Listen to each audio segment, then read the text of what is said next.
What's up, folks? I'm live and alive, and I'm going to be going directly into this interview that I'm about to conduct with Yusuf, who is currently in... Wait, what is happening? What the fuck?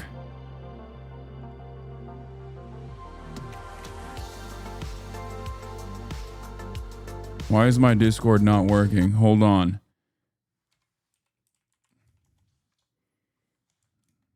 Hold on. I'm going to be talking to Yusuf in, no intro. I'm going to be talking to Yusuf, who is in Gaza right now because he has a limited amount of time. And he's in Gaza. He's in the Gaza Strip. He's 16. And we are going to, oh, there it is. Okay. We're going to go right into it. Let's see. But yeah, it's already very late over there. So there's a limited amount of time that they have, that Yusuf has here. So hold on. I'm going to get started immediately on this. Let me just blast off on Twitter as well while I call him. Okay. All right. Start virtual camera.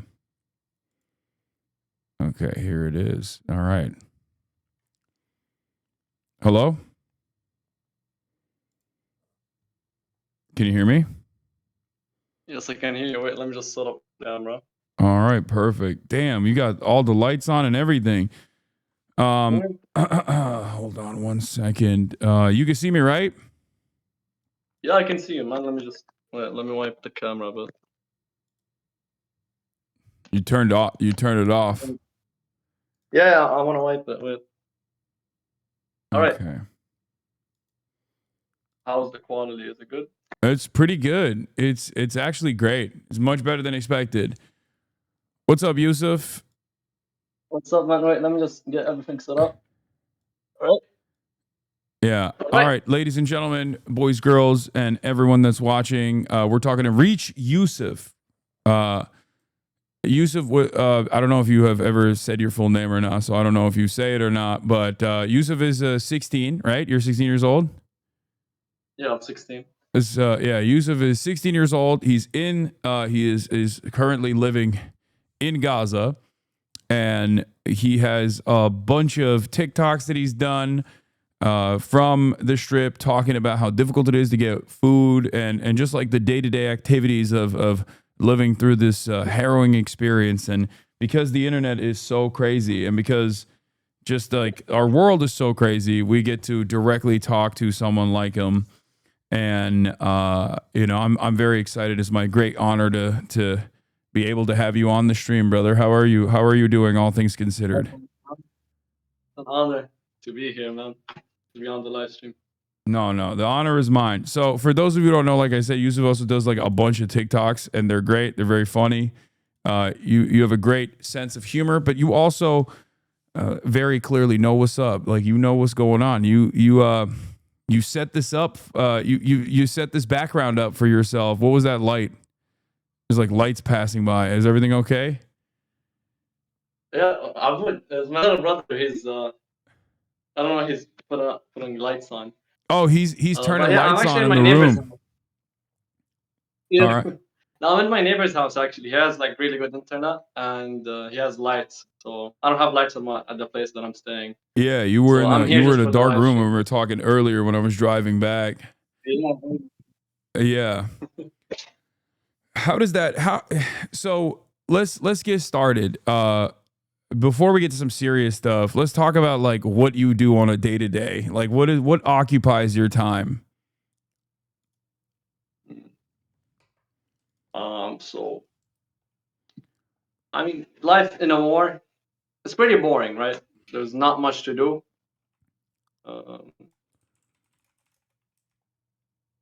Like, I would say I wake up in the morning, I pray, and then I go to the market. I go to the market by walking. I walk for probably an hour. Come because there's no vehicles that are going like back. Like there's no taxis, so I have to go to the market by walking, and it's an hour away. So, and then I go see what's in the market, if I can buy anything, if it's not expensive, and if it's available, I'd buy something from the market. Once I'm back, it's probably like I've been in the market for like 2 hours, 3 hours, like talking about like walking back and forth. There's really not much to say. Like you get everything done. You try to find food. You try to find water. You try to find a place to charge your phone. The day is pretty boring. There's not much to do, or not like there's not much to say about what I do. On my day to day, it's pretty boring. You get there's nothing exciting about our work. Yeah, no, I understand. But you have I mean you shoot these things that you post on TikTok, you post on Instagram, you shoot these videos. Yeah. And yes, he is Yusuf is currently in Gaza as well. He's in one of the Israeli designated safer zones, from what I understand, right? And you're you're as safe as one can be in all things considered. How many times have you moved around at this point? In the past, let's say 7 weeks, I've evacuated my area 3 times. So I was in my house, and then I evacuated to a tent, and then I went back to my house, and then we got an evacuation order again at my place. So I went to a place that's much farther. That place got an evacuation order, so I left again, and here I am. So it's probably around like 4 or 3 times in the past 7 weeks, which is outrageous. Imagine having to leave the area that you're comfortable in, or an area that that you feel safe in, 3 times in a row, which is Yeah. And I feel like I evacuate after I feel comfortable in that area. Yeah. You get me? So after I left my house, I was in an apartment, and I started to get really comfortable in that area. And as soon as I got really comfortable, an evacuation order happened. So it's pretty sad. Yeah.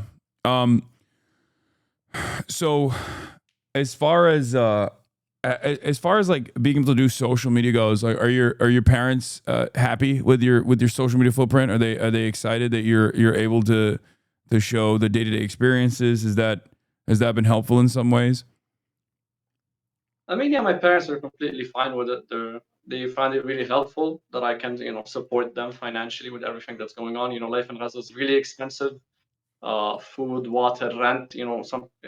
There are places that are for rent here, and they're really expensive. Like the prices are like New York prices, like $1,200. It's more expensive than New York now, I think. Yeah.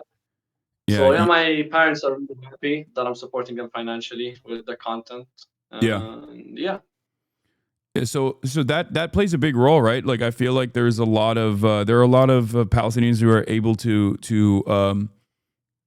make content, all things considered, in spite of everything else, and then like that allows people to be able to open up like GoFundMe's and like directly fund their families and in the aid and recovery efforts.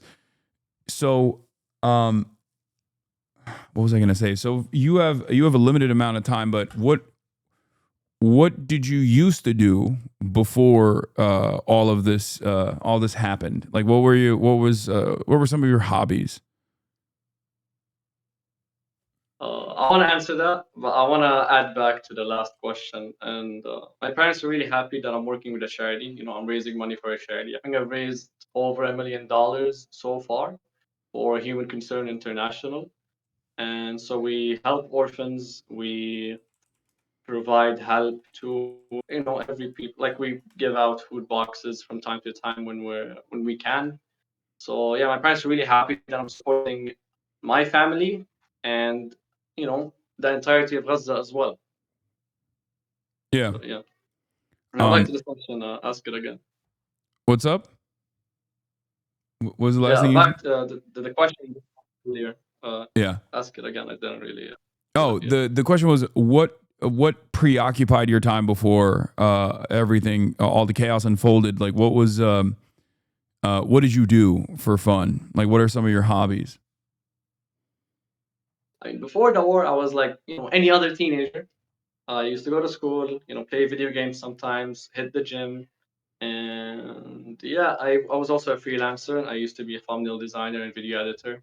So that, I had a lot of stuff going on before the war. And because the war happened, I can't really work my job, that job that I used to work before the war, because I don't have, electricity to turn on my laptop, as a freelancer. Like I need, like my job needs, I need to run my laptop, which I can't because there's no electricity. And Yeah. the gym that I went to completely wiped out. It's destroyed. I made a video about it on YouTube. And yeah, my school also, I can't go to school anymore. I can't even do online school because there's no good internet, to do online school. My school, there are people living in my school. They're displaced in my school, which is, kind of sad. The place that I used to study in is now a place for shelter. So yeah, Um. I was like any normal teenager. Like, Yeah. yeah. What's your favorite football team? Do you watch I don't really watch soccer? football, man. You don't want No, what? no, no. No, I don't. I Oh don't. no, I don't either. No, okay, cool. And everyone always makes fun of me. When I was growing up in Turkey, everyone was like, "How do you not have a favorite team?" And I had to lie and be like, "Oh, I like Fenerbahce." Do you ever have to do that? Yeah, yeah. You have to just kind of lie and be like, "Yeah, I like I don't know, Real Madrid or something." You good? Yeah, I had to do that, man. Yeah. Yeah, yeah. I think it's the call lag. Yeah, it's lagging a little bit, but you're good now. Can you hear me? Yeah, I can hear you. Yeah. Is that your brother in the My brother's background? next to me. He said he doesn't look good right now. Just come on, He man. doesn't look good right now? That's crazy. Tell him to get Abu, in just come here. Tell on. him to get in here and say hi. Just say hi, bro. He said, okay, he's fixing his hair right now. Okay, how old is your brother? He's 14 years old. He's 2 years Okay. younger than me. Abu, come on here. You look good. Come on. Say hi. Say hi. Come right. It's good. What's Here's good, he. Here's King? Abu. You look good. You look good, brother. You don't have to worry. Your hair looks fine. Yeah. Yeah, he's like He Oh makes videos man. as well. What's up? He makes videos as well. He's Yeah, he's a yeah. There content was creator. some people in the chat that were saying that they love his videos as well. They wanted him to hear it. Yeah, that's incredible. So what was your favorite subject when you were studying? Did you like school when you were going? Or I did you mean, yeah, hate? I did. I like school. Nah, I liked school. My school was amazing, man. I like the people that were there as well.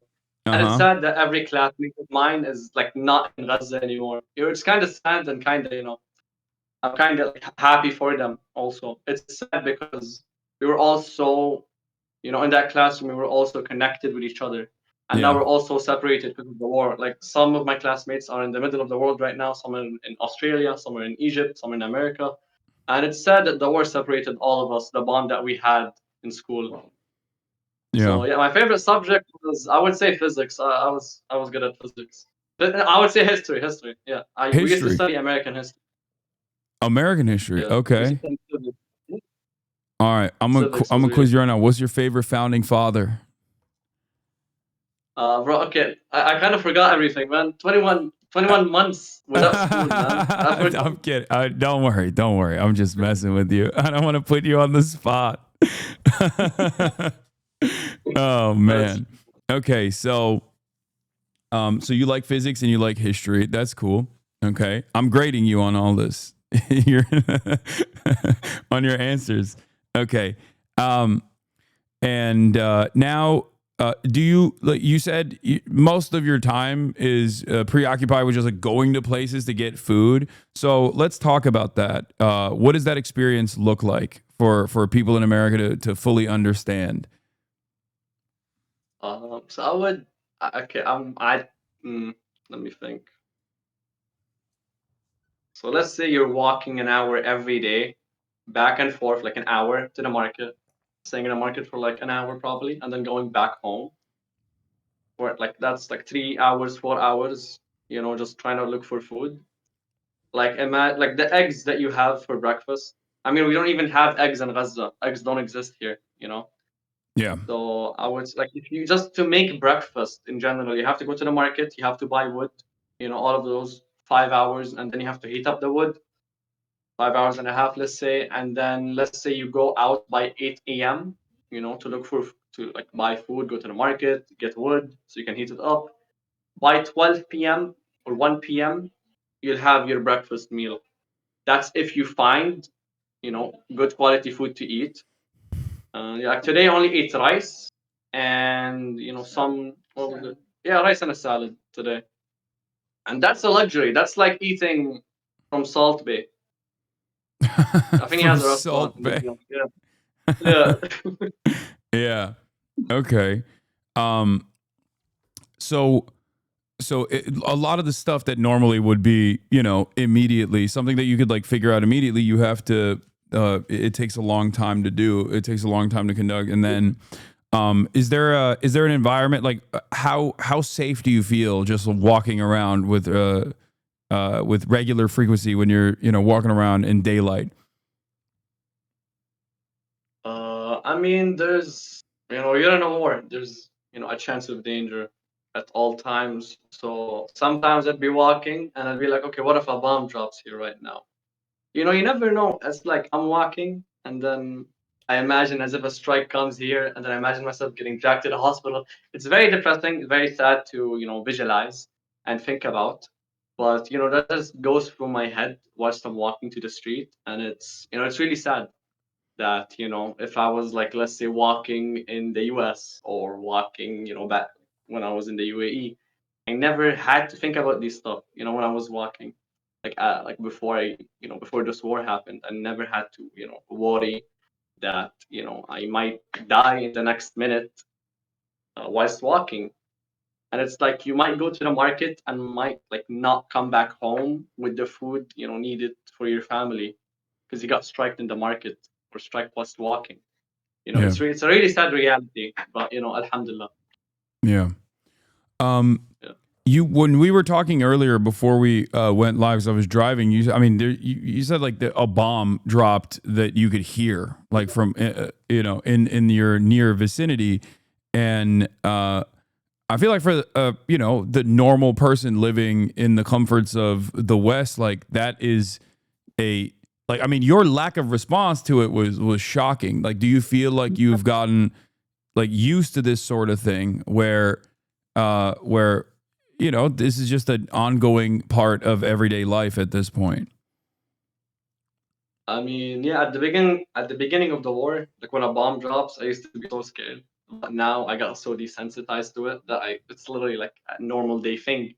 It's like hearing the birds chirping outside. It's really sad that we got so desensitized to stuff that we shouldn't really be desensitized to. Yeah, it's crazy. Yeah. Crazy. Um as far as your connection to the outside world, so I know that the internet is like very limited. How does that process work? Because I know that there's like eSIMs that people use. Like, how do you get access to the internet, or guaranteed access to the internet? Really, because like there are times when there's like blackouts that are implemented, and when we hear about it, but there's still ultimately like some way of communicating with the rest of the world. How does that work? Okay, wait, the lights just went out. Yeah. That's crazy. Wait, let me just. Okay, wait, I'm gonna set up the flashlight. Just keep holding it. Okay, is this lighting good? Is it good? Yeah, it's The lights perfect. just went out there. All right. So electricity just goes Okay. out in the strip. It just happens. It's like a battery. I think the battery just ran out of it. Mm-hmm. Right, battery went out of battery. Yeah, Mm-hmm. that's what. Let me just try to set up the lights. I Don't think I'll worry be about it. Don't okay. worry about it. This is perfectly fine. Wait, just give me a sec. Yeah. You almost knocked out the camera. Fine, bro. All right, get a camera. Get a light here. Get a phone light here. You don't have your phone? Use it. Yeah. Go away. Set it up here. Okay, I think this is good. Yeah, this is good. Yes, this. All right, we're back. All right, perfect. No, this is great. Okay, so everything is powered by batteries, I assume, right? This is something that we've seen a lot. Like, just there's not a lot of like working. There's no like electrical grid that's in operation at this point, right? In most parts of the strip. Yeah. So it's like we use batteries, and these batteries we charge them with solar power, solar panels. So yeah. Oh, feel no, my I was asking if the lighting. yeah. Okay. Bro, the lights Sorry, are my fine. neighbor. You don't even need to use all those lights. Like you don't need to, use your you can conserve your energy. It's all good. Don't worry about it. It looks great. You don't worry about it. Okay. All right. Well, I am worried about it. But in any case, okay, so the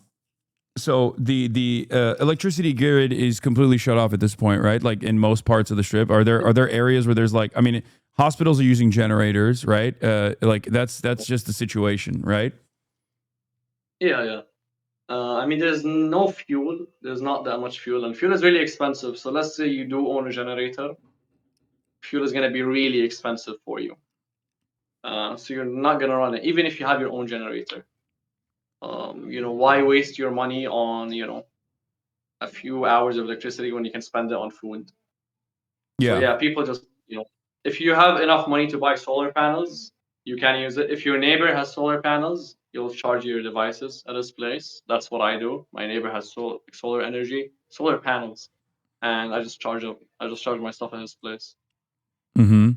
And so that's the electricity side. But on the internet side, how does that work? Like, do you guys get eSIMs, or how is there like reliable internet? So with eSIMs, not eSIMs only work on really up-to-date devices, which are like iPhone 10 and up. My phone doesn't support an eSIM, but my neighbor's phone does. I just use his when I do have to use an eSIM. But the telecom companies do kind of work here, So yeah, there are like still. So like I don't really know how to explain it, but there are like public Wi-Fi connections that are set up by the telecom companies, and people buy a card off like the store, not off the store, like they just buy a card off someone selling it in the street. And this internet card will basically give you like 6 hours of internet or 8 hours of internet. And yeah, that's how it works. So you're using that right now to be able to talk to us? Yeah, basically.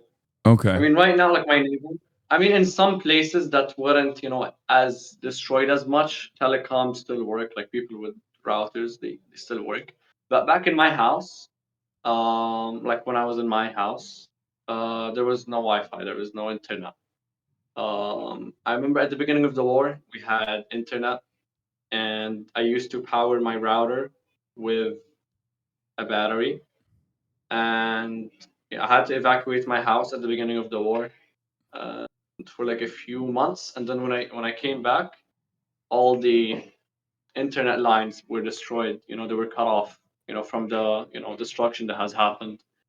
So if you're in a place that doesn't have that much destruction and lines are still there, like the internet lines, you probably do still have internet. So yeah.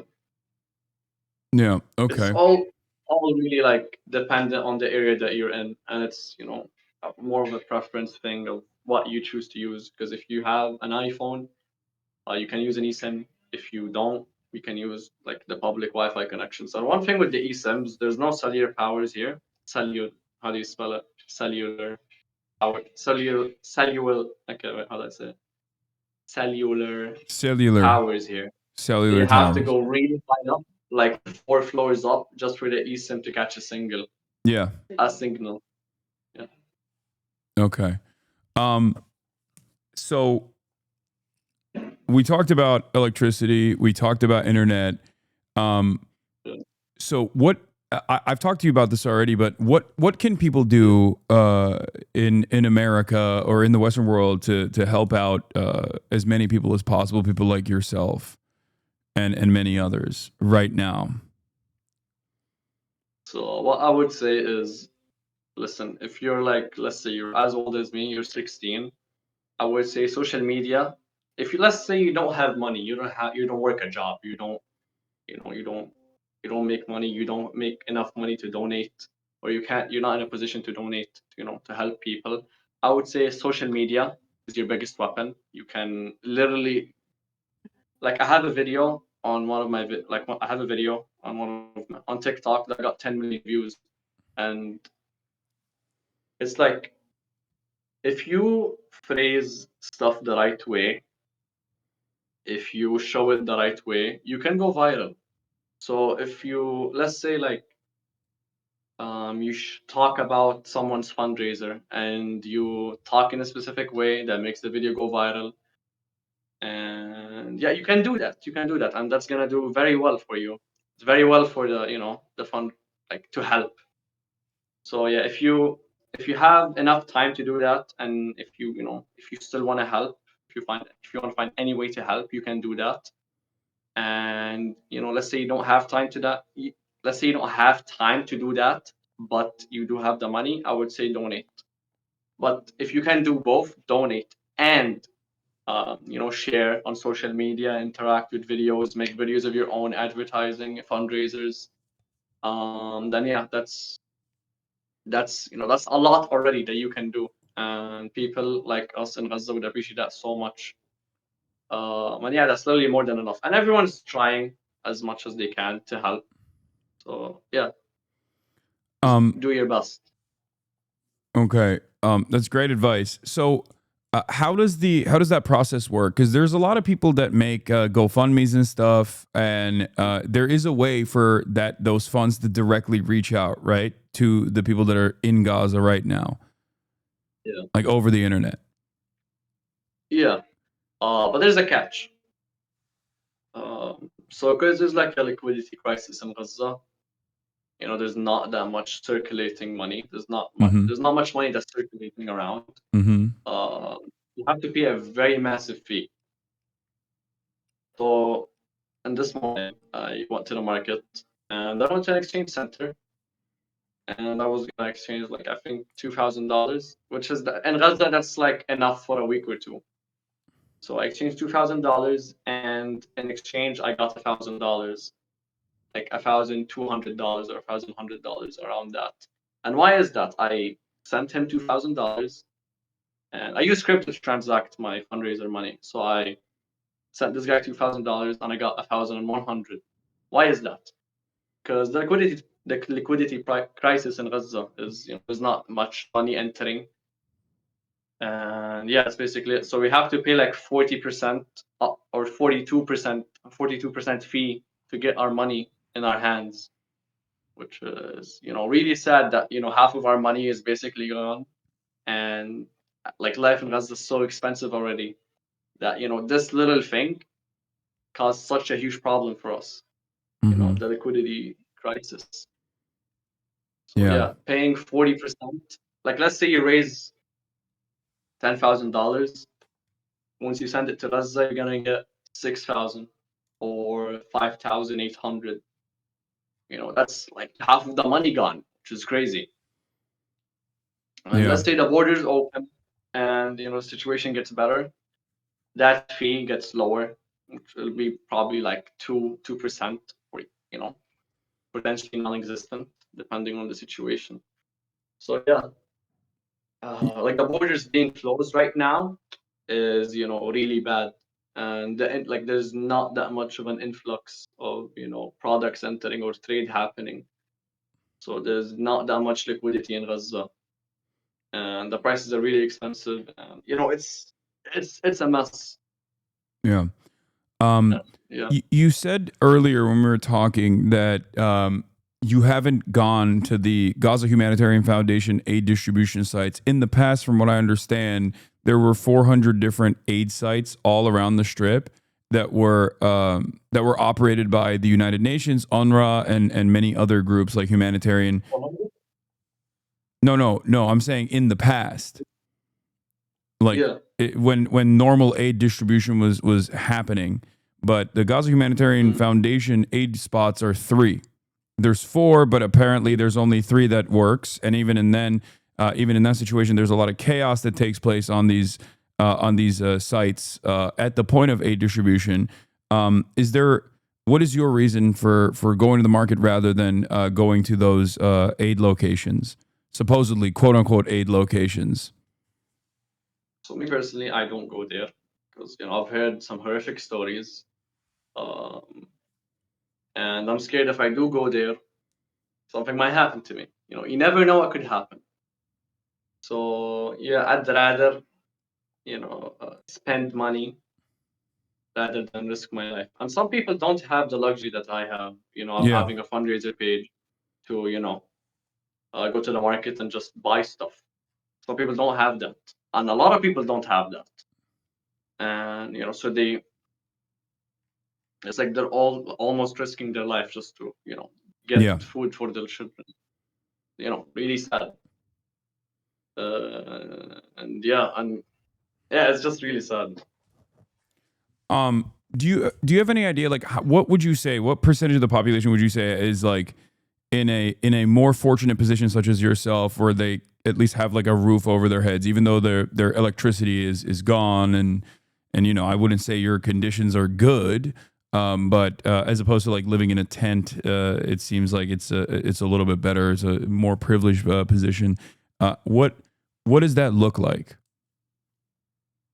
Like what exactly? Like, do you know, like, do you have any idea what percentage of the population is currently stuck in like tents, as opposed to like being able to have shelter, like a roof over their heads?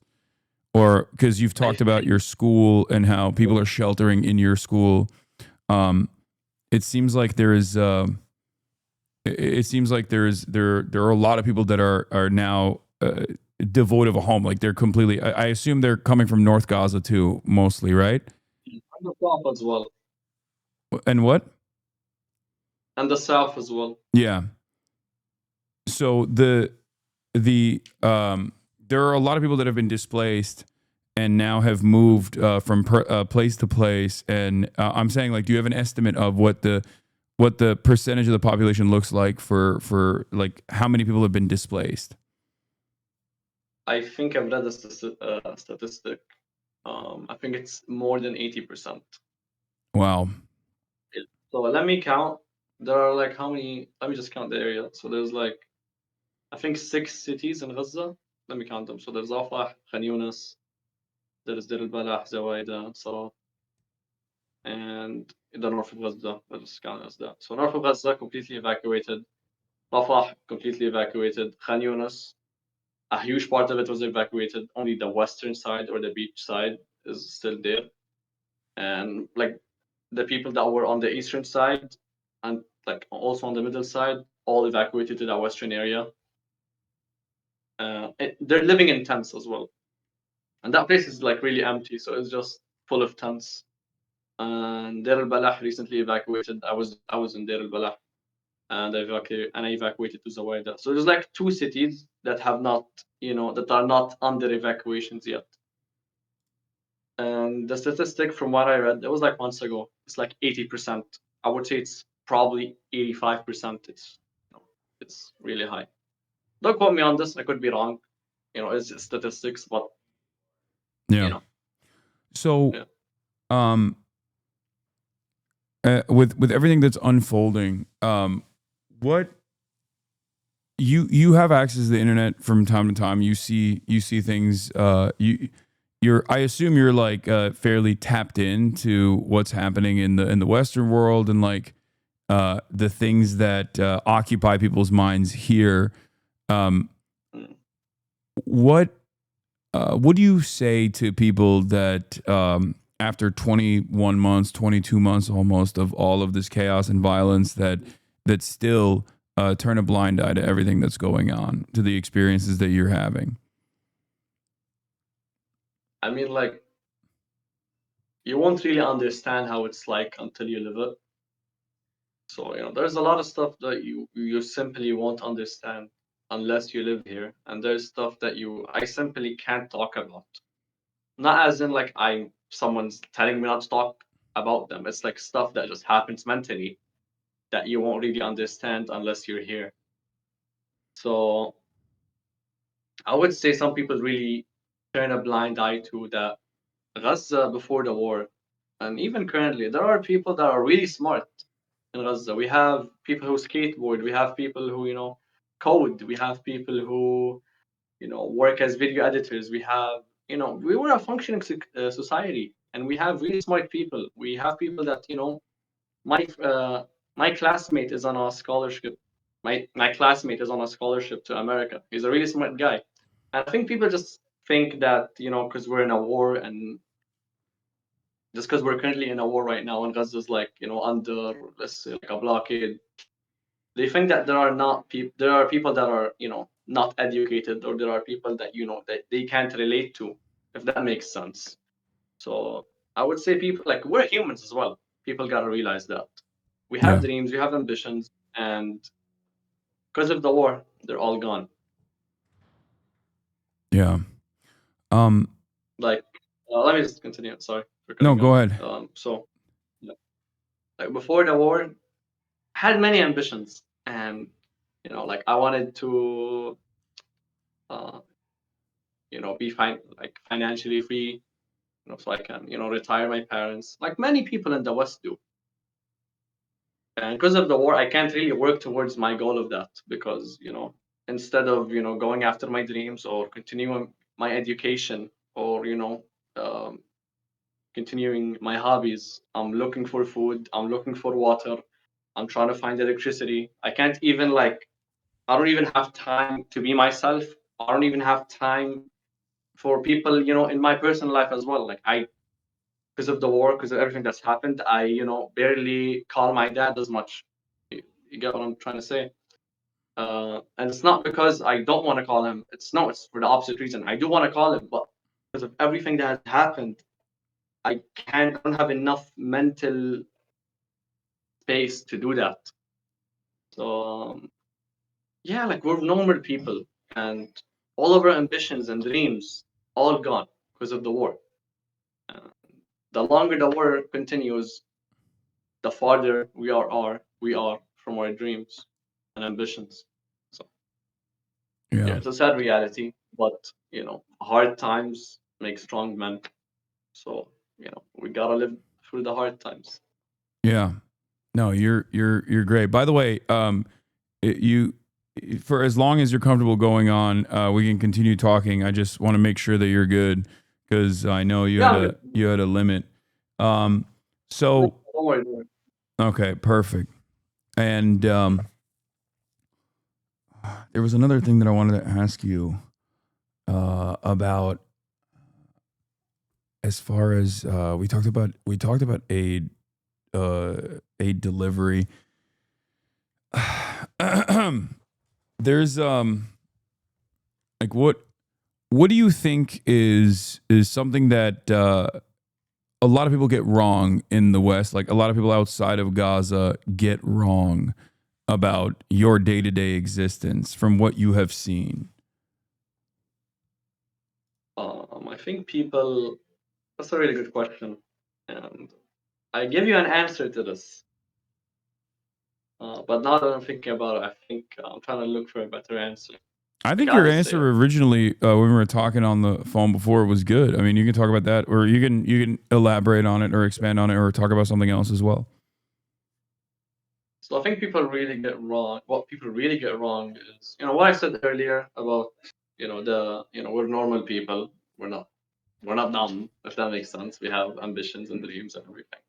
And what I told you earlier was about the food situation. The food situation in Gaza. It's been horrible for the past 4 months, or since May. The borders closed on May. Yeah, during Ramadan.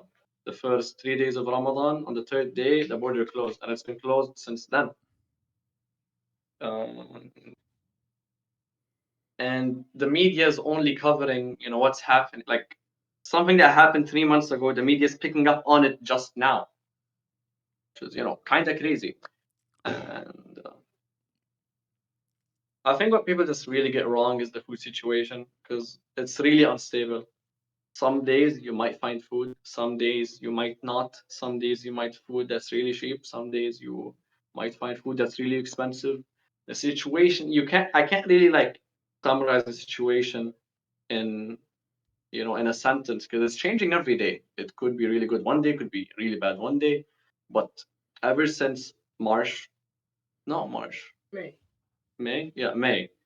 it's been a complete downhill. Yeah. And So, you're yeah. saying that you're seeing the media report on the famine and the conditions only now, as opposed to months ago when people were warning about it, when Palestinians were speaking out about it. Yeah, that's definitely there's definitely a real issue. It's the American media is spectacularly late, almost criminal in how late they are to this conversation. Have you heard of France recognizing Palestine and Canada recognizing Palestine? Potentially, like, these are Western countries that are now saying that they will offer official state recognition to Palestine. Do you feel like that gives you a sense of hope? I mean, it definitely makes me feel safer in these places. I think one of my friends, when he was applying for a scholarship to America, I think a student visa, he couldn't put Palestine on it. Like on a US student visa, he couldn't put Palestine. He had to put Jordan. And he wasn't even born in Jordan. He was born in Palestine. Yeah. So these countries recognizing us makes us feel seen. You know what I'm trying to say? So, yeah, it definitely makes us feel safer, makes us feel seen, makes us feel more human. It's crazy how we get like inhumane treatment in some places. Yeah. No, absolutely. Yeah. What do you The chat wants to ask anything. Like you can look like. What were you gonna say? I can't hear you. Say it again. If the chat wants to ask anything, like you can get some questions from there. Oh If the yeah, chat no. has any questions. Yeah. Okay. This guy is commanding the stream. Okay, I'm shutting off my camera. Is user stream now? Okay. Jesus Christ, he's you're taking over, dude. You're coming for my job. All right. Anyway, what kind of questions do you guys have for Yusuf? I'll feed them to you. Streaming? What? Should I consider streaming like one day? I mean, it's tremendous amount of bandwidth, but yeah, that'd be great if you can. I mean, it's up to you. What site is better? Yeah. I mean, is Twitch good or is YouTube or Kick? I don't really know like which.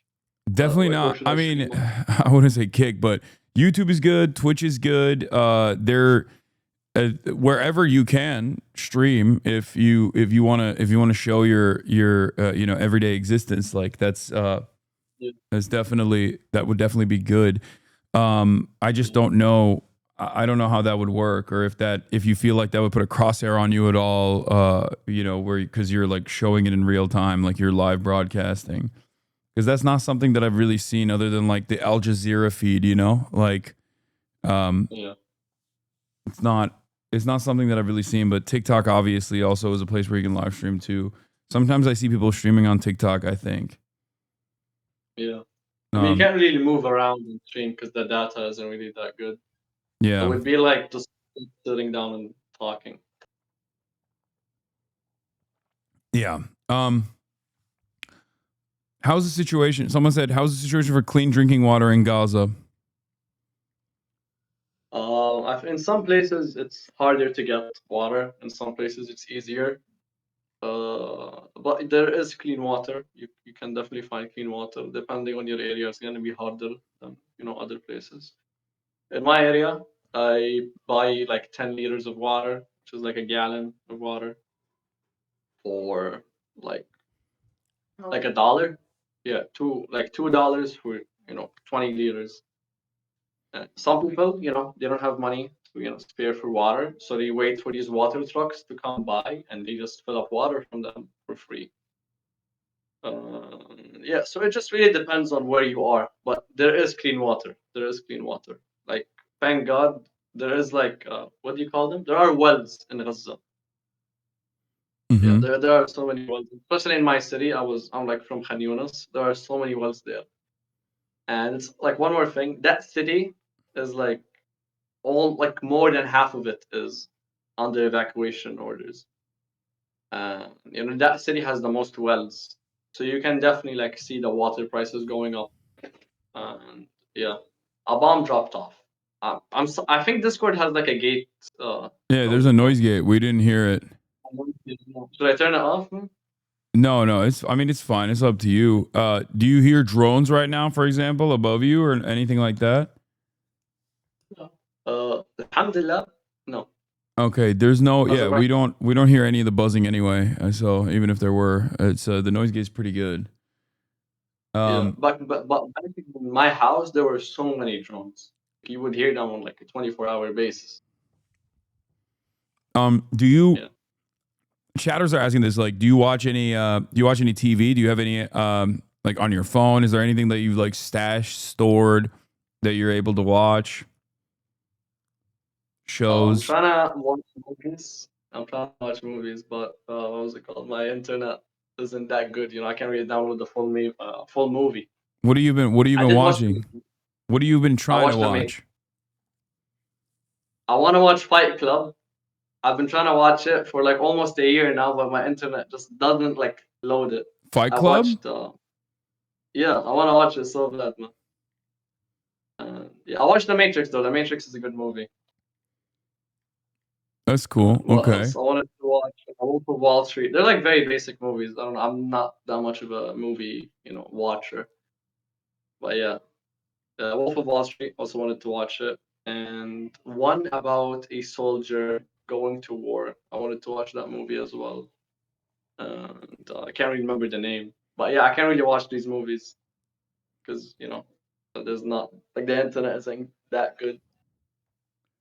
The guy who made Wolf of Wall Street, Martin Scorsese, he's pro Palestine. I don't know if That's you knew amazing, that. man. Yeah. I don't know.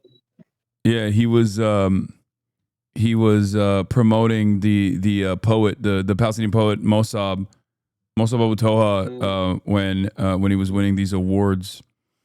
So he's pro Palestine. I mean, I don't know. Does that make you feel? Is that cool when you hear stuff like that? Yeah, it's cool to hear stuff like that. Hearing people that I used to watch, that they're standing with us. Yeah. That's Do you feel like you've noticed that even in the Western world, like the environment has changed a lot in the way that like people see Palestinians? Because I feel like, at least for me, I've been doing this for 10, 12 years now. And in my experience, like when I talked about Palestine 10 years ago, people would be like, what do you mean Pakistan? Like, what are you talking about? Either they didn't know what it was or immediately were like, oh, you're anti-Semitic. Like, so, but now I think, what'd you say? I don't know if they're Semite. Yeah, that too. But, but now I feel like there has definitely been a major attitude shift, even in places like I'm from Turkey. Obviously, it's different there, but in America and in the Western world, like in France, in Europe, there's definitely an attitude change where people are just like openly, people are openly in favor of Palestinians and Palestinian freedom and emancipation. Have you noticed that? Do you feel like that gives you a sense of hope? I mean, yeah, it's really amazing to see that people are seeing what's happening to us, and they're seeing the struggles that we are facing every day, and I'm really happy that there are people supporting us. Really makes me smile seeing people in protests, raising our flag, standing up for our cause. It really makes me happy to see that. Yeah. So yeah. Your mom. Yeah, tell her. All right, we got 30 minutes because my mom's calling. So Okay. Yeah. yeah. No worries. Once again, thank you so much for all the time that you've given us. This has been an enlightening conversation.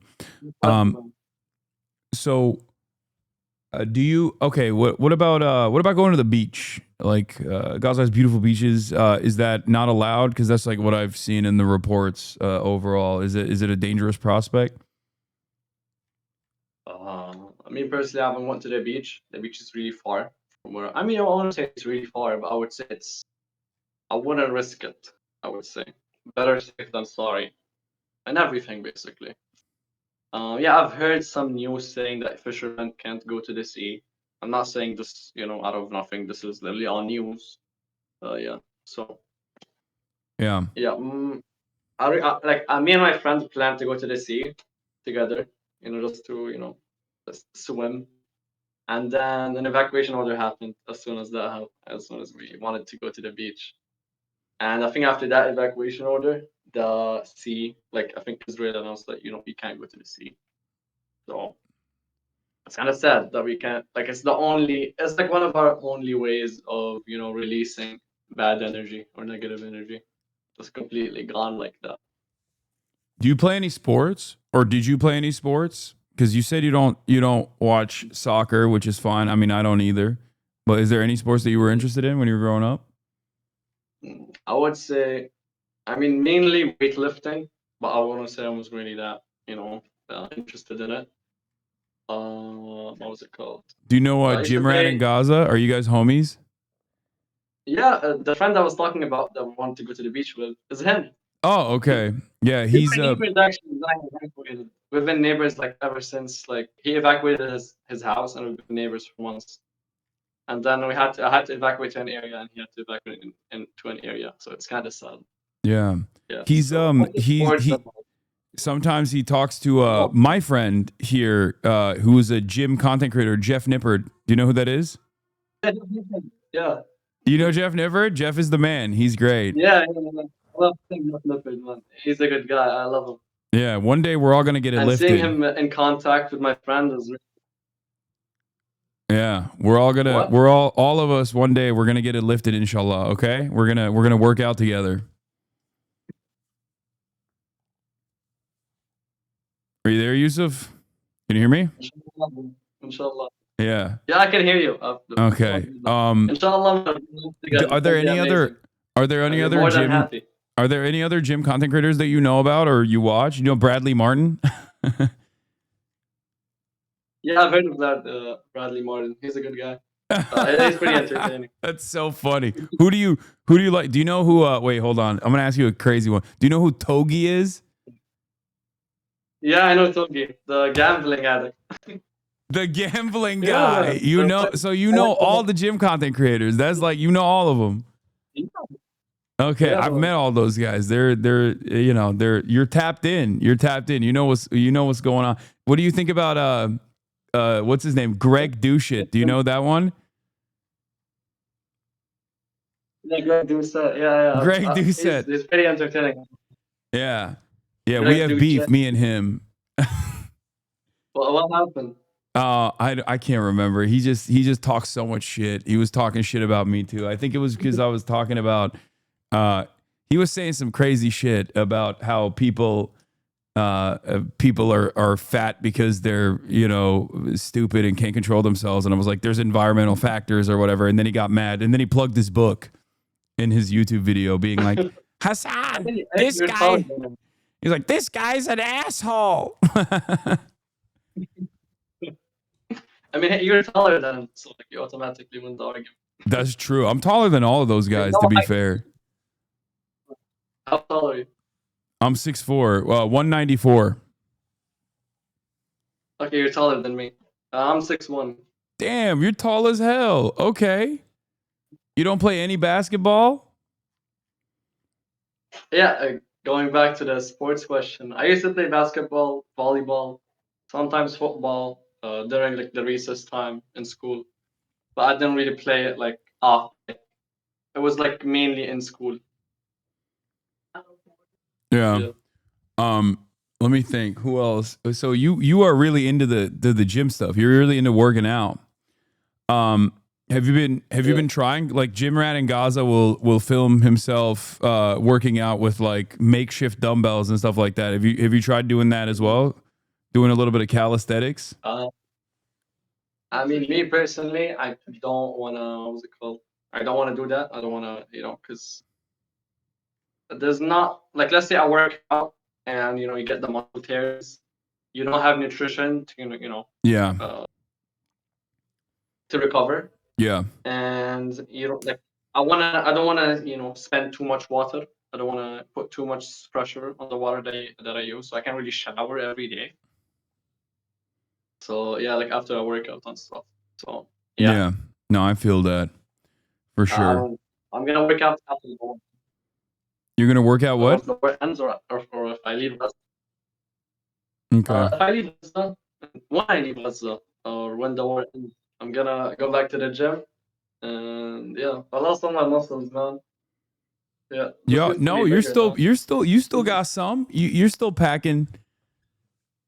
Yeah, you're still pretty brolic, dude. You got some meat on those bones. It's good. Wait, I didn't hear anything you said the past. Oh yeah, we got yeah, the connection dropped, I think. I was saying, no, I said you're muscular. You still got some muscles. Yeah. How long? Wait. I mean, yeah, not as much, man. No. How long are you going to take? Wait, 1 sec. Tell her 15 minutes, 20 minutes. 15 minutes. Okay, yeah. My mom's just calling to sleep because I'm not like at a place right now. You're not what? Where I'm at. Wait, it's cutting in and out. What did you say?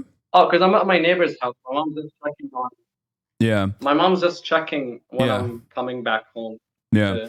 Is it scary? Is it dangerous to go back to your place at night? Because it's nighttime right now. I miss my neighbor. It's like really, really close. It's like, like my neighbor's house is like 10 steps. Like it's not that far. Yeah. Yeah. Okay. All right, that's good. And be safe. That's what's important. So, what do I? That has a question for you. Okay, let's hear it. Come here. Let's hear from the man. I don't know if this is true or not, but I heard that Elon Musk hates you. Elon hates you or something. It is true. He does hate me. Man, Abu's tapped in, bro. He's tapped in. He knows what's going on. Yeah, it's because well, I don't like him either, but I had his baby mama on my stream before, and he got really jealous because they had broken up. Do you know who Grimes is? Grimes, Elon Musk's baby mama. Son? No. His Grimes is Elon Musk's the mother of Elon Musk's children, like his girlfriend. Yeah, I know. I didn't. No. Yeah, so I've heard of it, but his ex, they were broken up at the time. So then he's not been a fan of mine for years and years, and then he was like talking shit on Twitter, being like, because I played a video game and I did an ad for a video game. And then he was talking shit. He's like, Hasan is a fraud, which is crazy because he's like one of the most powerful people on the planet. You know what I mean? Like, how stupid. I'm just like some regular dude, Why the fuck do you know who I am? But after that, I had his daughter on, Vivian, and she's great. They're no longer in contact with one another. He has a trans daughter, Vivian. Yeah. And I had her on the stream as well, and he's not a big fan of mine, Elon. Mm. Yeah. Yeah, that makes sense. Yeah, I've seen the stream. I've seen you both together. You and Vivian. Yeah, Vivian. Yeah. But it originally started with Grimes, who was Elon Musk's like ex-girlfriend, and the mother of his children. Yeah.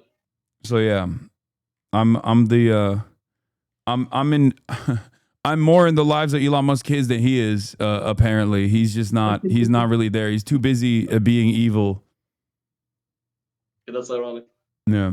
I Who heard are some other? What did you say? Yeah, what are you saying? I heard that he opened like some Tesla restaurants. He opened a Tesla restaurant. I've seen a video about that. He did. He did. It sucks. It sucks. It's like a diner, and it was for a limited time. That's crazy. Yo, he is your brother is tapped in, Yusuf. He knows what's up. What other things has he heard? Here, tell me all about the stuff that you heard, or you want to, if you have any questions, I can answer them. Like the reason why I'm so tapped in is because what else are we supposed to do? We're always like on the devices, like 24/7. Yeah. That's when we're like not filling up water. We're not like looking for food, not looking for electricity. Yeah. No, I and, feel you. You know, stuff like that. I feel you. Do you guys like iShow But Speed? like I usually, huh? Do you guys like iShow Speed? I wouldn't say I like him, but he's like, I don't have an opinion on him. But he's a cool guy. Like what he's done for himself is great, and he's an entertainer. You know? Oh, okay. All right. You really don't. You really do not fuck with soccer at all. I see. Yeah, he's Mr. Free Palestine. He's always saying that all around the world. Yeah, he always says it. Yeah. Okay. Who is your favorite content creator then, Yusuf? Like other than like Jeff Nippert and those guys, and you too. Abood, right? That's your brother's name? Yeah, Abdurrahman. Abdurrahman. Who's your favorite content creator? Who do you like the most? Who do you watch the most? I don't really have one, just because like there's so many, and haven't been like watching YouTube as much as of recently because there hasn't been Wi-Fi like most of the time. So I'm usually just on my device, maybe creating a video or just watching a video that I have downloaded from YouTube or something. But like I usually just use it for either entertainment or educational purposes. Yeah. That's like one of the things. Who are some of your influences like for content creation? Like who do you look at and you're like, I want to be like that guy? It's very hard to like get influence because we're in such a like special environment. Because like if you look at all the people that create content, you are a big influence. But he's saying like Yeah, exactly. I'm asking like who do you like in the content sphere beyond Yusuf, who I'm sure has been a great influence to you. He's a good older brother. By like, what do you mean, like inspiration or like just watch in generally, or like I like them as a person? What do you think? Yeah. Do you like Mr. Beast? Mr. Beast? Mr. Beast. Yeah, Mr. Beast. What do I think of him? No, do you know Mr. Beast? Do you like Mr. Beast? He does like creating content. He's like been in the space for a long time. Yeah. And despite things like they can take from him in content creation, but like not the heavy intensive stuff that he does. That like, what do they call like the video entertaining videos? no, like what is it called? Like the editing style that he uses, it doesn't really work with us if you really think about it. Yeah.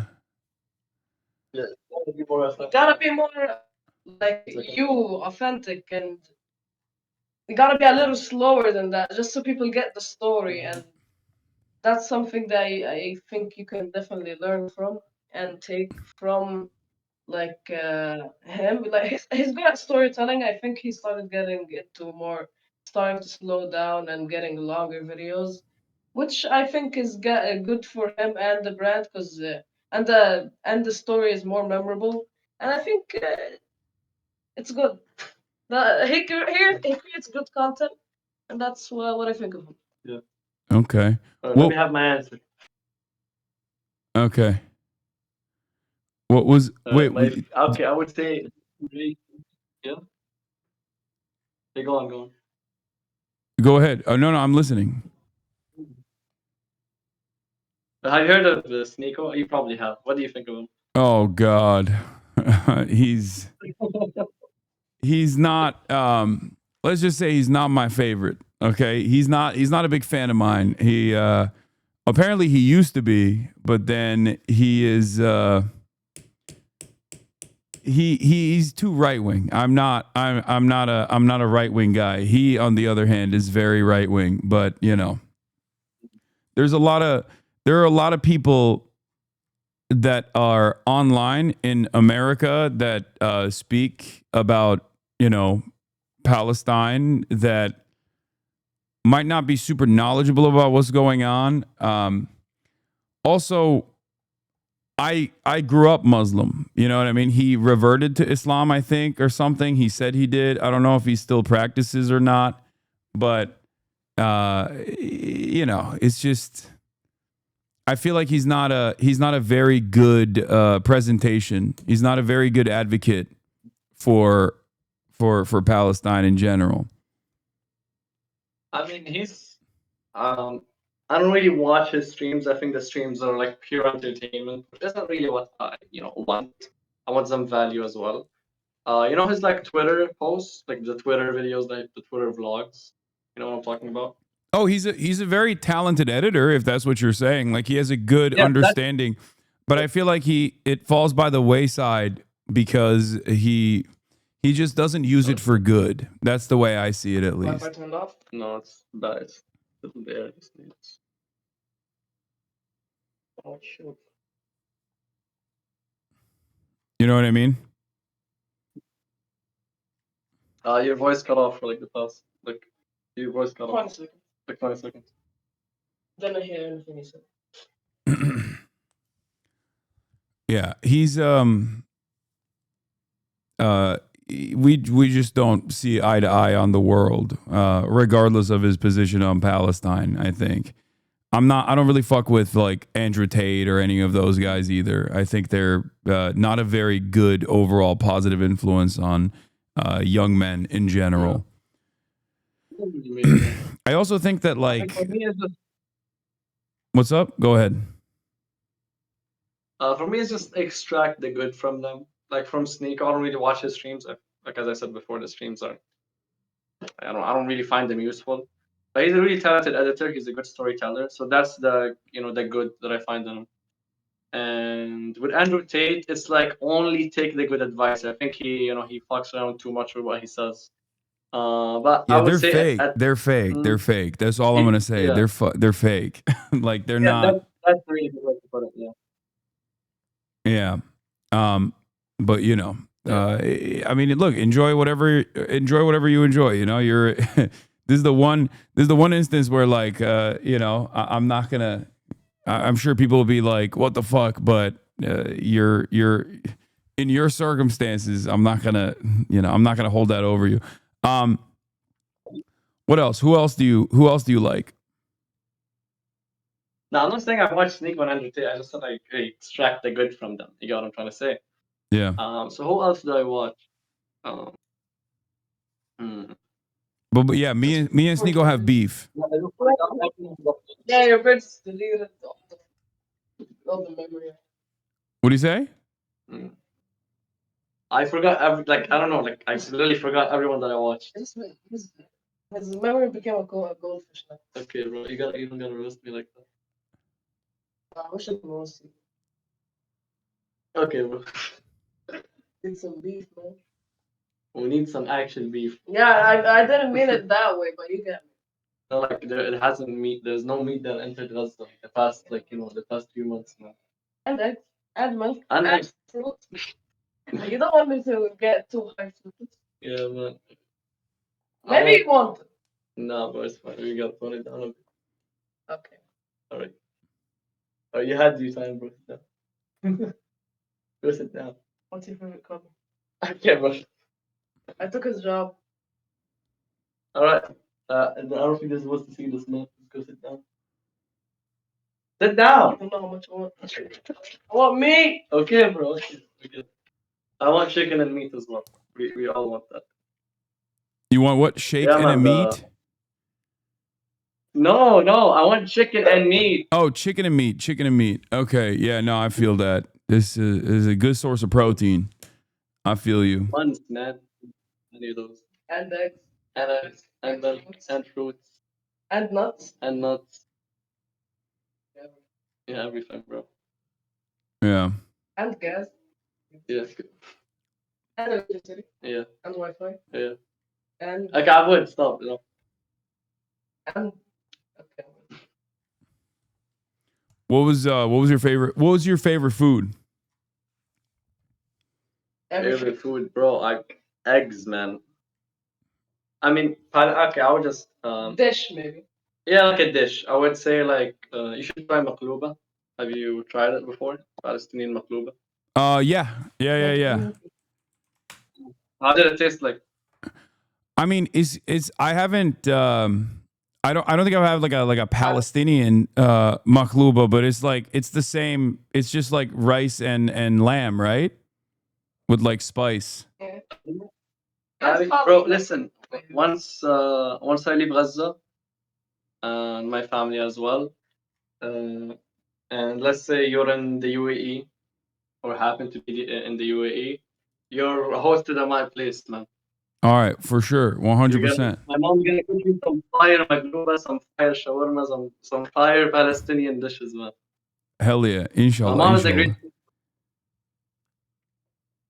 Yeah, 100%. Yeah. Have you what have you had dishes wise, like, because you used to live in the UAE, right? Or did you ever live in the UAE? I was born in the UAE. Uh-huh. Yeah, I was born in the. But I'm Palestinian. Yeah. Wait one sec. Yeah, I'm Palestinian. I have Palestinian citizenship. Just because I was born in the UAE doesn't mean I'm from there. Yeah. People in the US confuse that because when you're born in the US you get US citizenship. But I was born in the UAE, raised and born there, and then I moved to Gaza in 2021. And why I moved to Gaza was mainly for I don't know if I get into it. No, like a lot of reasons went to it. I'll sum it up quickly. There's some very personal reasons. I'll say it. I'll say it. Just get it. No, I'll say it. Okay. Doesn't matter. COVID happened. My dad got sick. He was off work for a few months. Financial situation wasn't as good at the time, so we moved to Gaza to lower expenses. And yeah, here I am, and we're trying like our hardest to leave. So Yeah. My dad's still in the UAE. Alhamdulillah, he's recovered now. Alhamdulillah, financially we're well off. So yeah. Okay. Yeah. When you were in the UAE, what's your favorite like non-Palestinian food that you had from international? So in the UAE, there's like many Pakistanis and Indians. They used to make this drink called karak, karak tea or tea karak. I think Karak tea. Karak tea, yeah. I think in India they call it kadak. Kadak. Yeah. Yeah, I don't know. So yeah, that tea was a 10 out of 10. Oh, is it like? Because like It's just African tea. Yeah. It's like it looks like Yemeni tea that I've had before. Like yeah, probably. it's like milky. Yeah. Yeah. That's sick. Yeah. I'm more of a coffee guy myself. I'm not a big tea guy, but so okay. All right. What else? What else to ask you about your day-to-day experience? Is there anything I haven't talked about that you want to talk about? Okay, I want to talk about this. So like one think like this morning I had a thought of like, how are people outside of Gaza or people that don't live in a war zone or depressed? It doesn't really like clock to me. How can you be depressed when you have so many blessings that I dream to have? And like these people should be grateful that they're waking up to, the sounds of birds chirping instead of waking up to the sound of bombs or to an evacuation order. They should be grateful, that they have water, food at their disposal, whereas we have to go miles just to find food. We have to go, miles at sometimes, to find water. It's like, how can you be depressed when you have, so much blessings in your life? And I'm not trying to like belittle their situation. Like obviously everyone has, hardships, but it's like, can you just take a second and be grateful for all the blessings that you have? I think I have an answer to this. I would know. So, Yeah. No, I mean it's privilege. yeah. It's just like people are used to their comforts, so then they adjust to that environment, and then they think, "Oh my God, my life is so terrible." In comparison, and they just never compare themselves to a person like yourself, to your everyday experience. And then there's also obviously chemical imbalances in the brain and stuff. Not to get all scientific with it, but so you said you want to leave Gaza. What are the hurdles in front of you to be able to do that right now? Like what are the main things that are preventing you from being able to leave? And at the beginning of 2024, I made a fundraiser to leave Gaza.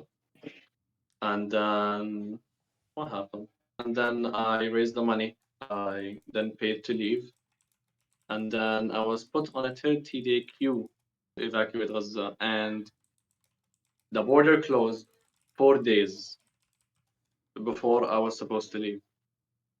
So, I've been stuck in Gaza. Like I was like right now I'm supposed to be out of Gaza, but because of that border closing, because of what happened, Yeah. I'm still here suffering every day. Yeah. Yeah, I think the hurdles is like you can't even leave Gaza if you wanted to. If I wanted to leave Gaza today, I can't. All the border crossings are closed. There's no airports in Gaza. I can't go to a neighboring country. Like every border is closed. Like some people are saying go swim. Okay, bro, this isn't like a GTA lobby. I can't just, do anything that I want. Yeah. You can just swim away. That's not how that works. I think other people would have done that if that was the case, Yeah. That's crazy. Okay, so video games. Do you you used to play video games, I assume, right? Yeah. Unfortunately, I don't want to say unfortunately, but I think video games they're good, but they can be addicting at sometimes. So Addicting to a bad point. yeah, to like a very bad point. Like I was really addicted to Valorant. You were? Oh my God! Yeah, what was your main? What was your character that you played? Race. Ironic. Well, So you're a Valo guy. Okay, I was addicted to Valorant too. I stopped playing because it was like taking up too much of my day-to-day time. Yeah. What's your main, man? What I was I was also maining Raze. What was your main? It was also Raze. And then KO. I played Raze and then I started playing KO because I was so bad at it. Wait, do you know Todek? Do you know like Valo players, like people who play Valo? Yeah. Who do you watch that plays Valo that you like? I mean, not now. Like before the war, I was tapped into the Valorant space. I used to, Hands. Who else? The Toast guy. This guy's Toast? This guy's Toast. No way. Yeah. I know all of those guys. Wait, did you say Tens? On Orange. Yeah, Tens as well. No, that's awesome. Wait, do you know Todek? Yeah, I've heard of them. I used to watch them as well. They're all like very entertaining. Yeah. Those are I'm good friends with Tarek. I know all of those guys. I mean, they're good friends of mine. I Yeah, suck bro, I at used to like, Valorant. watch you. I used to watch you play on their streams. Oh, you used to watch me play? Is that what you said? No, like I was like, they upload their VODs. Yeah. And I used to like hear your voice and see your like face cam. Yeah. No, I mean, Among Us games was one when they were like live streaming Among Us as well. But I used to see you, bro. yeah, I'm I'm so bad though. They were being nice. They were carrying me. Yeah. Okay, so you were a big Valo head, but then you stopped because you got too addictive.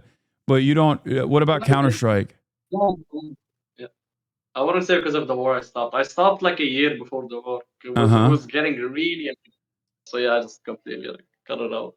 Yeah, that makes sense. I mean, I understand that for sure, because that's the reason why I had to stop too. And I was buying too many skins. I just kept buying skins, man. I was there's a term for it. It's called a whale. Like when you're A whale, like a client that just buys so many of the skins. That's what I was doing. And I wasn't even good at the game. It was messed up. What about other games? Like you play Valo? What else? Counter Strike, but not that much. Just a little bit. Minecraft, Roblox. Yeah. Do you like any of the did you watch any of the Minecraft content creators? Yeah, but I can't really remember their names. There was Stampy, like really like back in the day, like in like almost a decade ago. There was Stampy, DanTDM. Who else? There were so many I forgot their names completely. What was that one that got arrested? There's a guy that got arrested as well. What was his name? MMOs. Popular MMOs, yeah. He What? got He got recently. arrested? I think so, recently. Or maybe the other one. I'm not sure which one. It's one of those guys. Yeah. I have no idea. Yeah, Who I never. I haven't like. Have you seen the Minecraft movie? No, right? Like, did you know there was a Minecraft movie that came out? I've heard of it, but I haven't watched. I also wanted to watch it, but Yeah. I don't have an internet. How can we get you to? Yeah. How can we be able to like broadcast it? Maybe we can like illegally broadcast it to you through Discord if you want to watch it. You can get your Well, it's homies like, together. I don't have internet all day. Like, No, I know. you know, like between like we lagged like a few times. I lagged a few times, so like it's gonna be really hard. Yeah, we'll pause it. If it lags, we'll pause it in the Discord. You know? Yeah, maybe. So what are you what keeps you going? What are you looking forward to? Like what keeps you positive in all of this madness and all this chaos and all this violence? What keeps me like positive would definitely be my faith. You know, I'm Muslim. Mm-hmm. Born Muslim, grew up Muslim. And yeah, just knowing that God is always watching, just really puts my heart at ease. And as well, like I have so much hope for no reason. I don't know why I have so much hope. Like if you look at everything that's going on, I'm like the person that's least expected to have so much hope. But I don't know what's happening. Like, I have so much hope for no reason. Like despite everything that's happening, there are talks of a ceasefire. Some days like, oh my god, a ceasefire might happen tomorrow. The other days like it'll never happen. But it's like I don't know, for no reason I just have so much hope that something good is gonna happen. And the Quran, it also says, with hardship comes ease.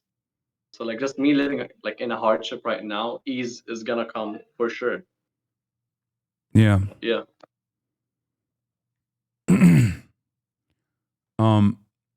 No, I inshallah, brother, inshallah. It's just good things are coming.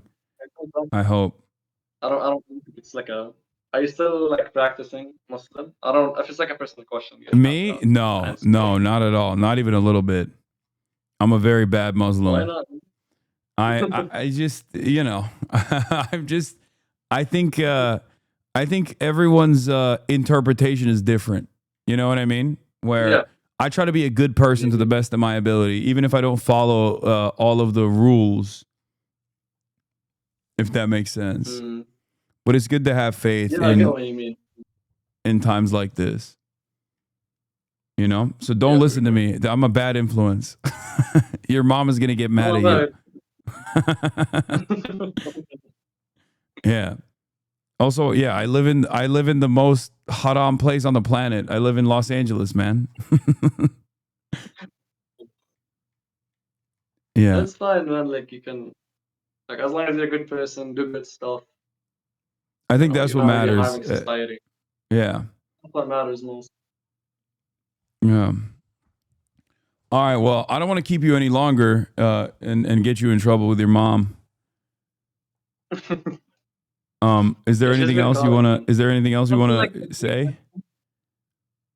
Let's see what the chat asks. Let's do like 2 more questions, 3 more questions, and then 2 more questions. Yeah. Chat. Ask if he watches the FaZe Boys. I don't think he does, but do you know FaZe Clan? Yeah. Oh, you do. Wait, who's your favorite? Who's your favorite FaZe member? I've heard of them. Doesn't mean I watch them. You know, there's a Palestinian, Apex, one of the OG FaZe guys. Yeah, he's Palestinian. Yeah, he's a good guy. Seen him on a podcast before. He's a good guy. He's from FaZe. I think he's a People are asking, does he watch Markiplier? Yeah. Oh, you do? I used to watch him in school. Yeah, not anymore, but like when I was a kid, okay, like, that's chill. Yeah, he's great. Yeah. We could. Is there any way we could get you like SD cards or something, like with movies in them, or like a Blu-ray or a DVD, or is there any way to do that or no? That would be amazing, but no, you can't, unfortunately. Yeah, everything is shut down, right?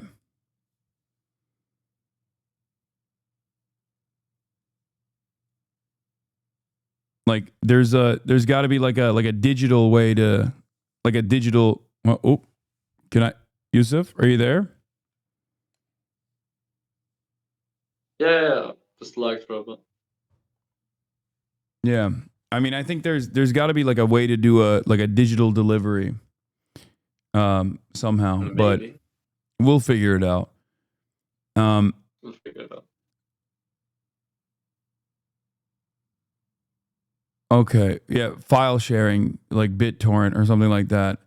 Okay, so someone asked, who's a better clip farmer, Yusuf or Abdurrahman? Between you and your brother, who clip farms harder? Me, bro, for sure. A lot. Bro, check my Instagram. I barely have 160 posts, and Yusuf has 300. So there's a clear difference between both. Yeah, I'm the better clip farmer. Yeah. Well, if you do take into consideration, he did start like a month before me, and 2 months. I haven't been like. What does that look? I haven't been like into content like since the start. Like I started in April, but like I really got into it maybe in May. But then I still didn't really. I don't really upload that much. If I'm gonna be honest. Yeah. Your videos are great. They're saying you're killing it. People get the message. They said you're doing a great job. Watch his YouTube videos. His YouTube videos are fantastic. Yeah. Yeah. Don't watch my recent one though. I didn't really that. Well, no, that was good. I didn't have that much footage.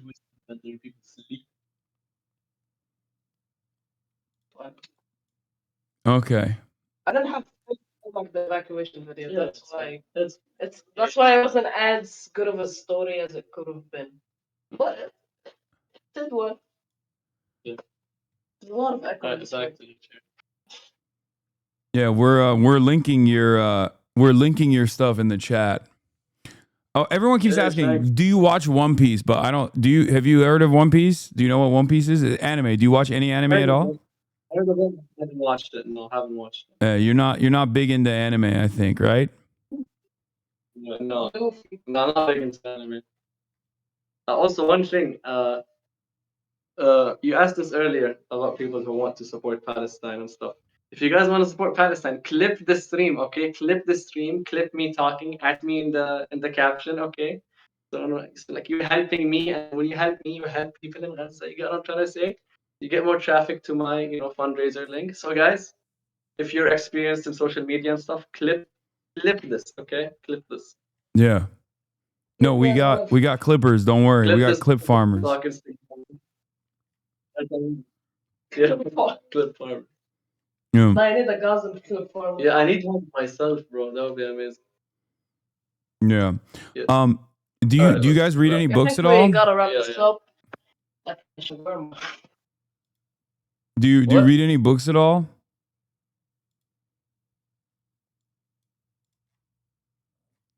No, voice gone.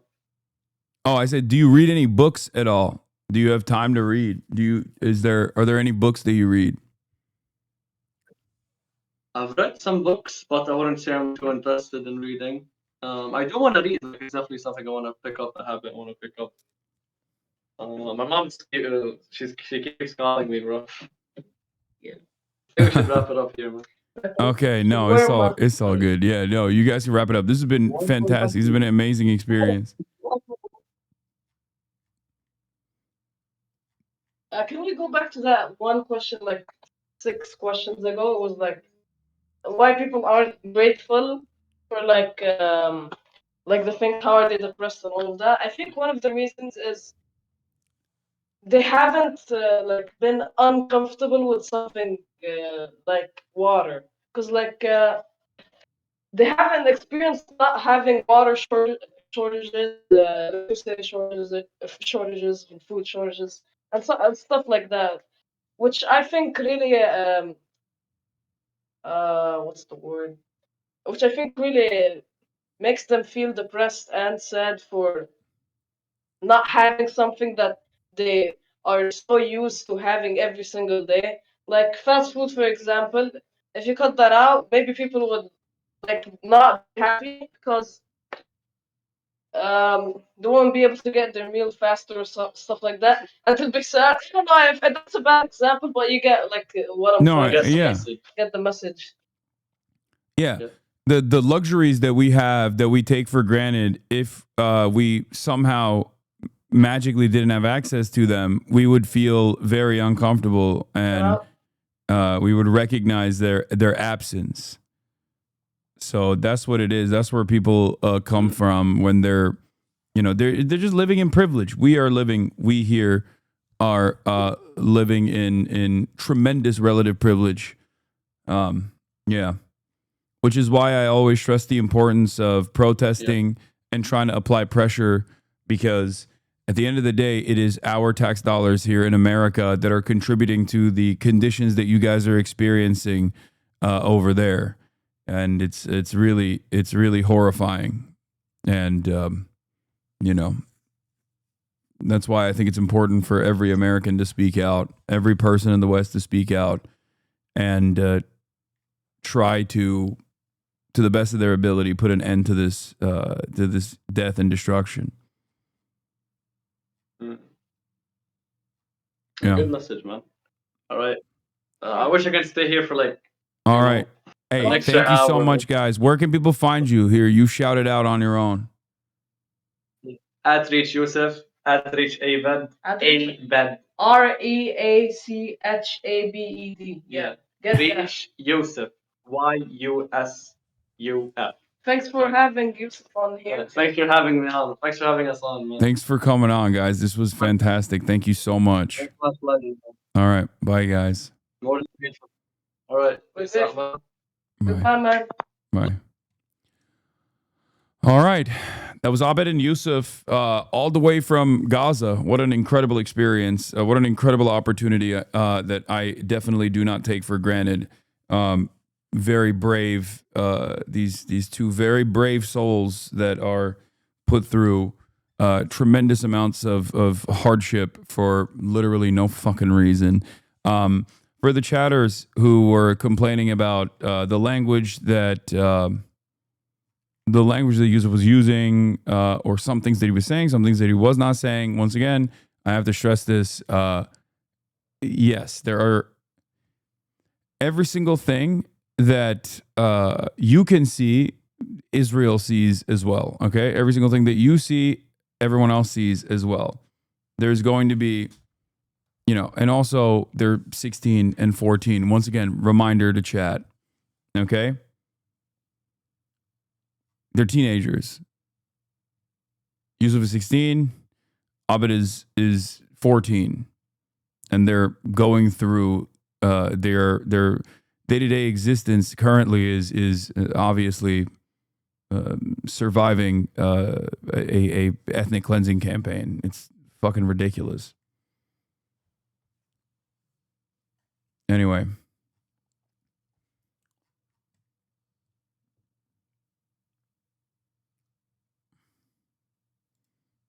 Yeah.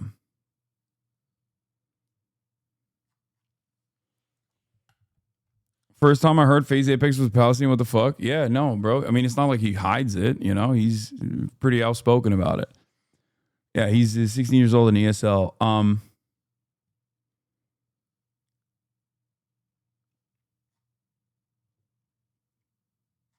But yeah, that was great. And I hope I can you check PM in Discord? It's important if you don't mind. I can't, because you can't DM me in Discord.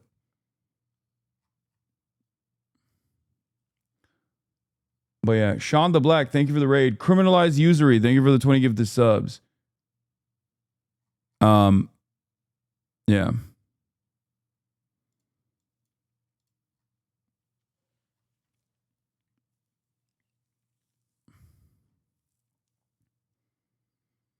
While we were having a conversation, the Handala was intercepted and raided by the Israeli occupying forces.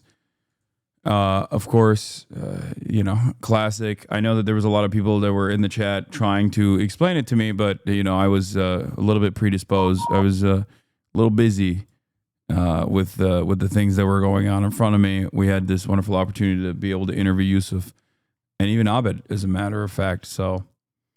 In real time, it's crazy that this is something that we can do. But yeah, this was what was going on.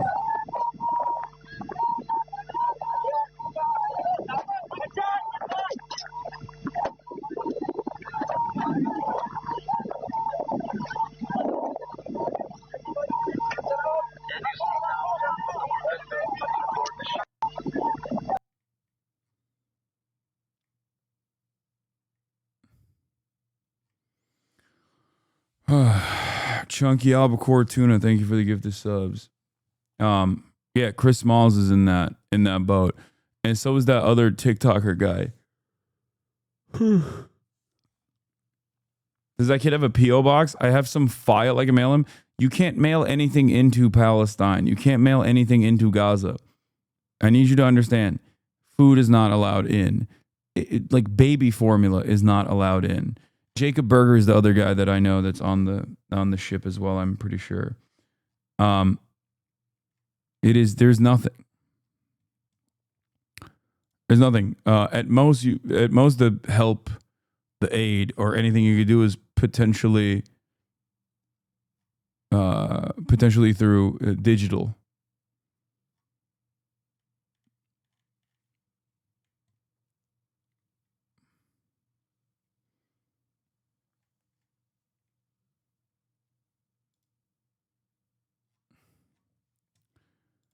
Yeah, Israel, we're not blocking aid. That's blood libel. Come see for yourself. Also, Israel, if you try to bring in aid, we will stop you. Israeli Navy poised to intercept fresh Gaza-bound protest ship. Yeah. This was the Gaza flotilla. Is there a playlist? Why do they do this when they know it's live? Like they're already losing the fight for the narrative. Why do they act like villains directly? Because what the fuck are we going to do about it?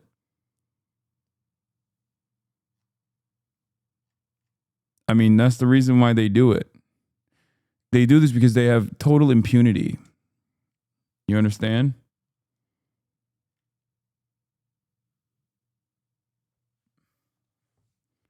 There are no real legal repercussions that they could potentially fear because none in the Western world does anything beyond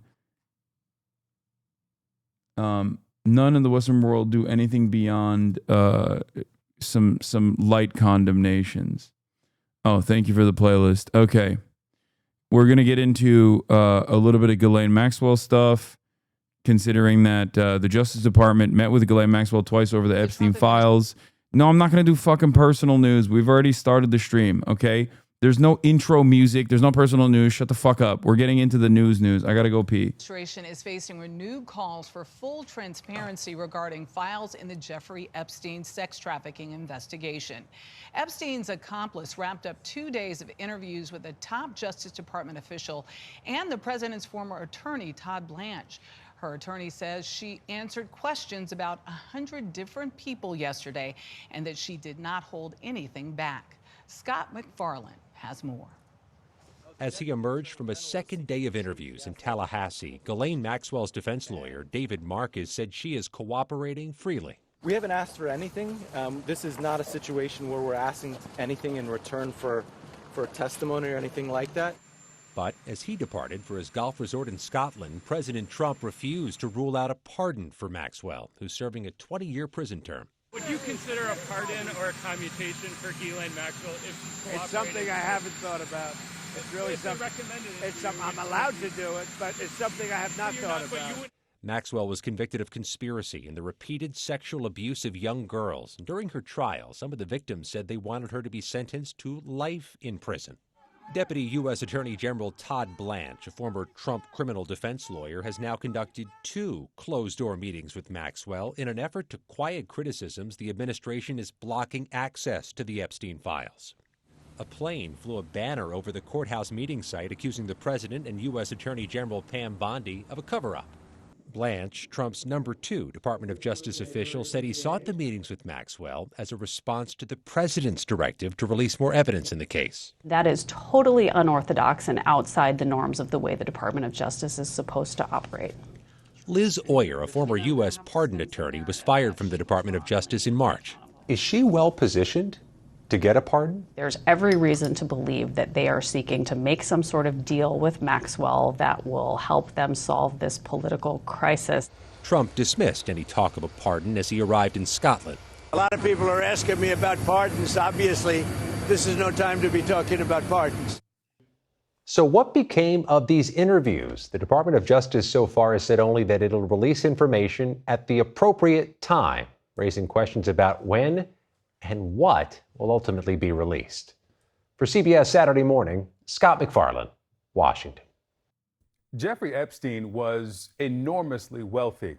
At the time of his death in 2019, he owned a collection of mansions across the world, 2 private islands. He was worth hundreds of millions of dollars.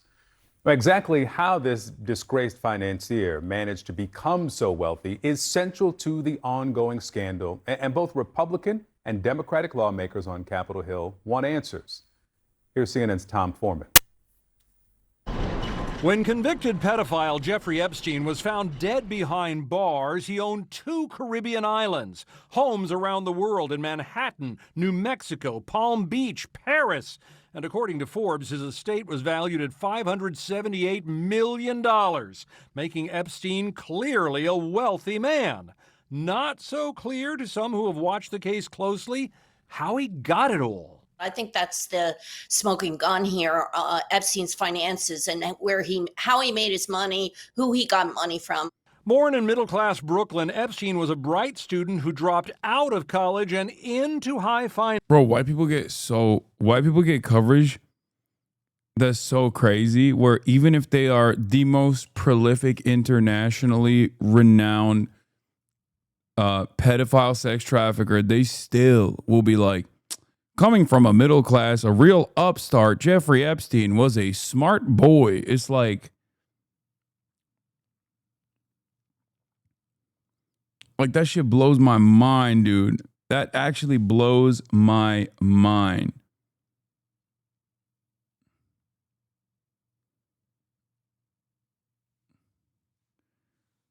a loving father. Finance, where he courted billionaire clients, including the man behind Victoria's Secret and The Limited. Les Wexner kickstarted Epstein's professional success. And when Epstein's private crimes came out, he expressed outrage. Being taken advantage of by someone who was so sick, so cunning, so depraved. Yeah, real victim. The real victim here is Les Wexner, chat. It's crazy. It's something that I'm embarrassed that I was even close to. But Epstein made many rich and powerful contacts before his sexual predations were publicly known, including now President Donald Trump, who in 2002, before his friendship with Epstein fell apart reportedly over a real estate deal, told New York Magazine, "I've known Jeff for 15 years. Terrific guy." Aside from Ghislaine Maxwell, Epstein's longtime girlfriend, none of his highly placed former pals have been charged with any crimes related to him. No law enforcement authorities have ever accused Trump of any wrongdoing in relation to Epstein. And the president bristles at the whole idea that the Epstein case still has secrets to reveal. It's all been a big hoax. It's perpetrated by the Democrats, and some stupid Republicans and foolish Republicans fall into the net. Still, some find Epstein's fortune inexplicably large, too big in their assessment to have been made by legitimate hustle. And they openly wonder, with no proof, at least not yet, if maybe some of Epstein's contacts were somehow involved in his crimes and paying to keep it quiet. We need to know, were they paying Jeffrey Epstein money to do these? Who gave him the loans to buy the islands? What was he paid? Where did that money come from? Tom Foreman, CNN, Washington. Joining me now is political anchor for Spectrum News and host of The Big Deal with Errol Lewis. Errol, good to have you this Saturday. So let's start with the Ghislaine Maxwell interviews. The Deputy AG, Todd Blanche, spent 2 days interviewing her. At the end of the second day, Maxwell's attorney was asked about potential for pardon, and so was the president. So let's watch those. Would you consider a pardon or a commutation for Ghislaine Maxwell if It's something I haven't thought about. It's really something. It's something I'm allowed to do it, but it's something I have not thought about. A lot of people are asking me about pardons. Obviously, this is no time to be talking about pardons. We haven't spoken to the president or anybody about a pardon just yet. And you know, listen, the president this morning said he had the power to do so. We hope he exercises that power in the right and just way. Thank you.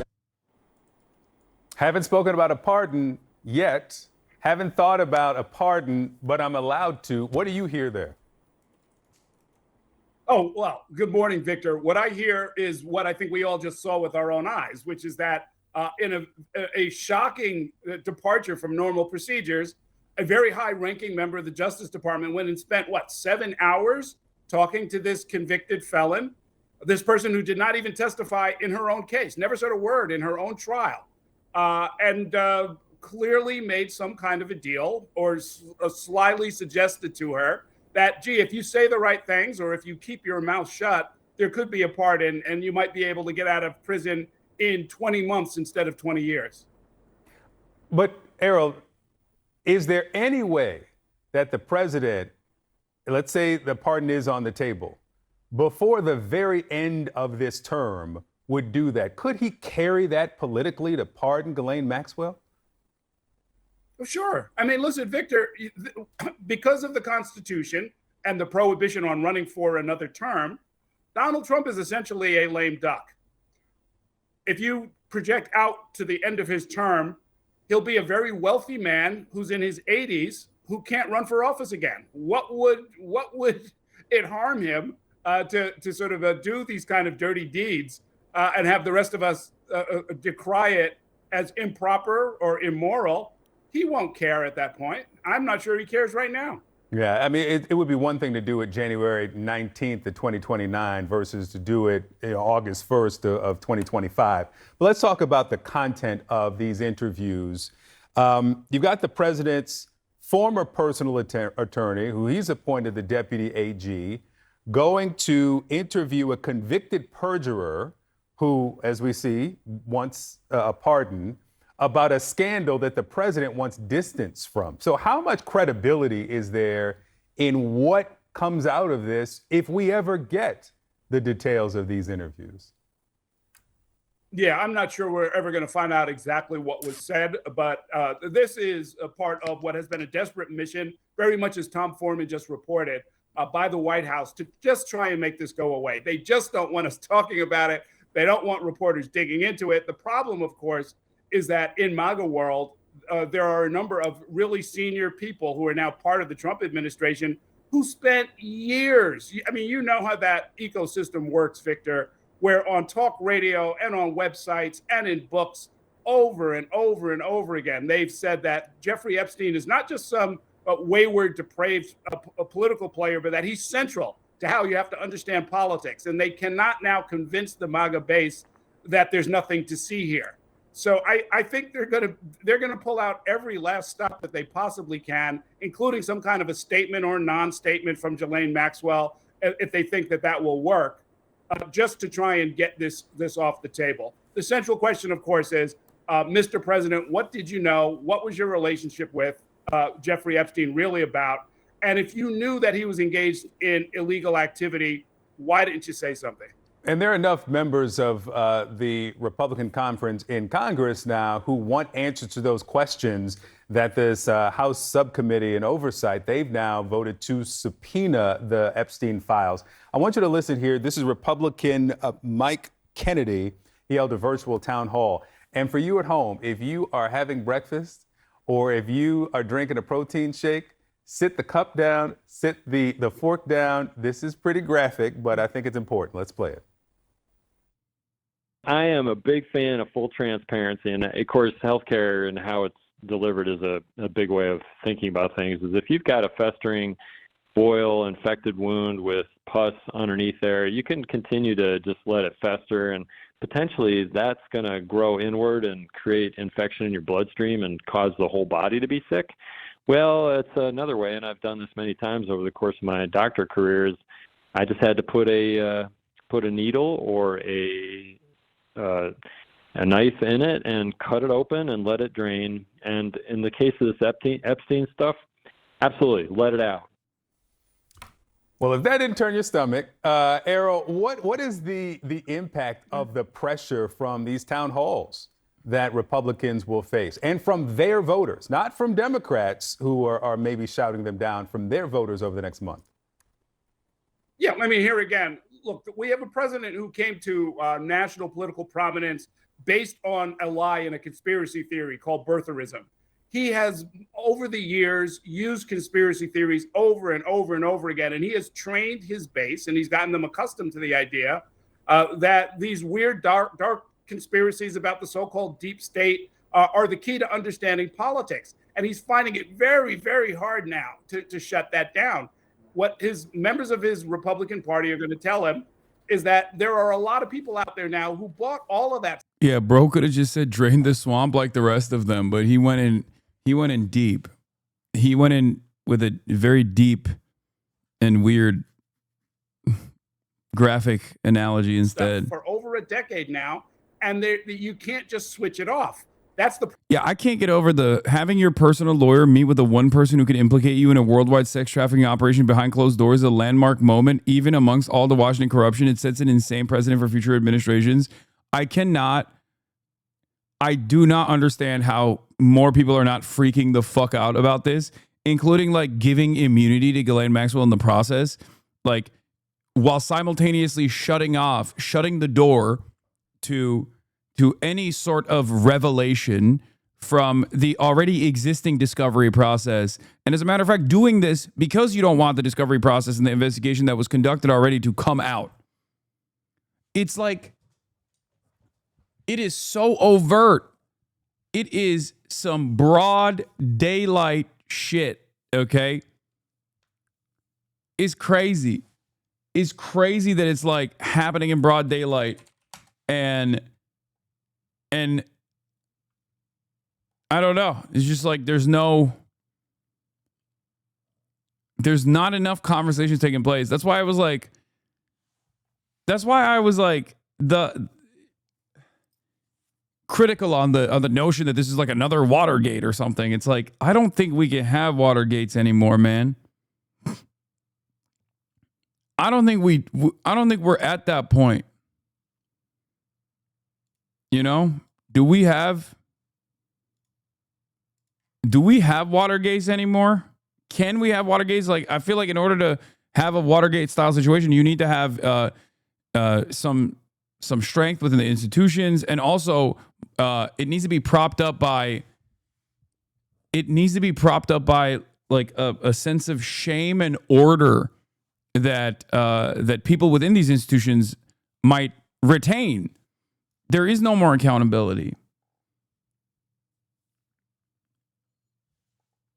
Watergate is like the least consequential thing that Trump ever could have done.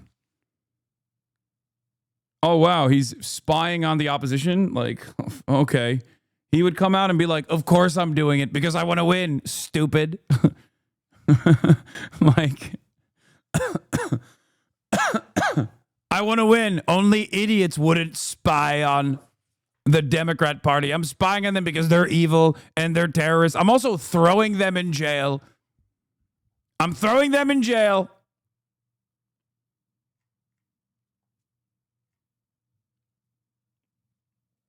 Problem, by the way, with conspiracy theories is there's nothing you can do to stop them beyond a certain point. And so people are going to take them and run with them. And anytime you say there's nothing else to see here, I don't have any more information, they say, what else are you hiding?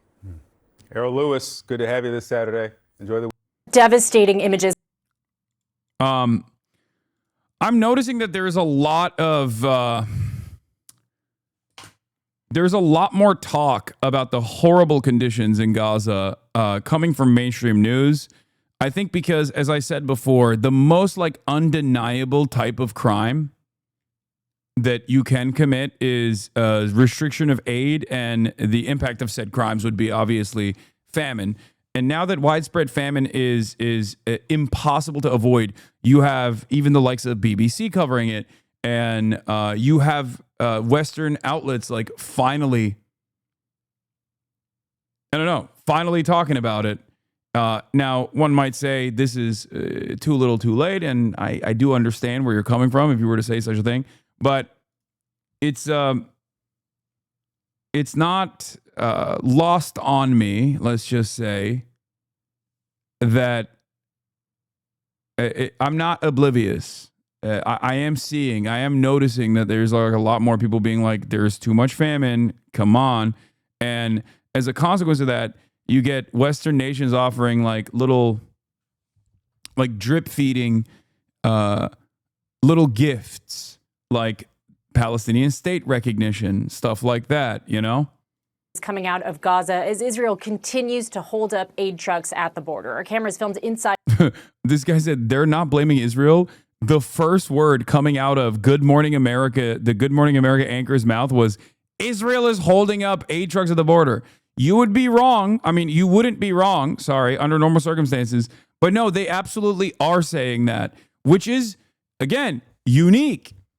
Not only are they talking about the horrifying conditions on the ground, but they're also talking about who's responsible for it.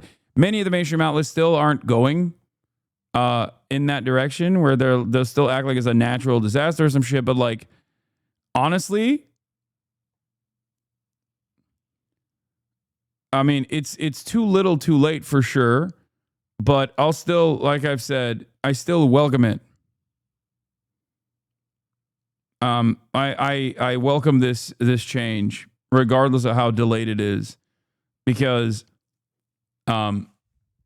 it's not only a disservice to the victims so far, but it's consequential because it might prevent further victims down the line. That's the way I see it. Our cameras filmed inside a children's ward at a hospital in central Gaza, and the scenes were haunting. According to the Director General of the Al-Shifa Medical Complex, 70,000 children have now entered the stage of acute malnutrition. 50,000 are on the brink of complete starvation. An American doctor volunteering in Gaza telling us every patient he is treating at Nasser Hospital is malnourished, and over 100 aid groups are warning of mass starvation. Now, Israel blames Hamas, saying they've been stealing food and engineering food shortages. An internal U.S. government review, though, failed to find any evidence that Hamas was engaged in widespread diversion of assistance. Yeah, I mean, dude, Ross doubt that. How Israel's war became unjust.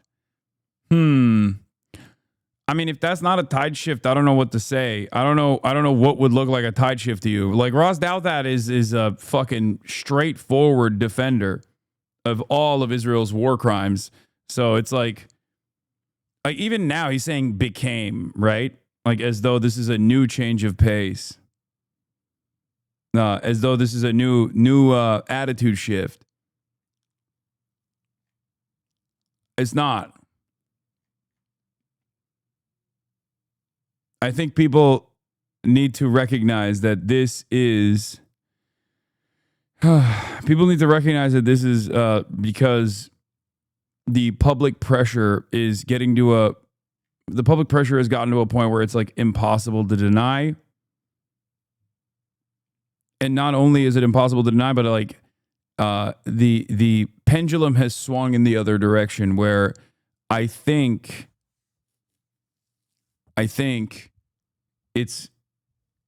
there will be a future where it'll be more consequential for you to come across as pro-Israel than pro-Palestinian.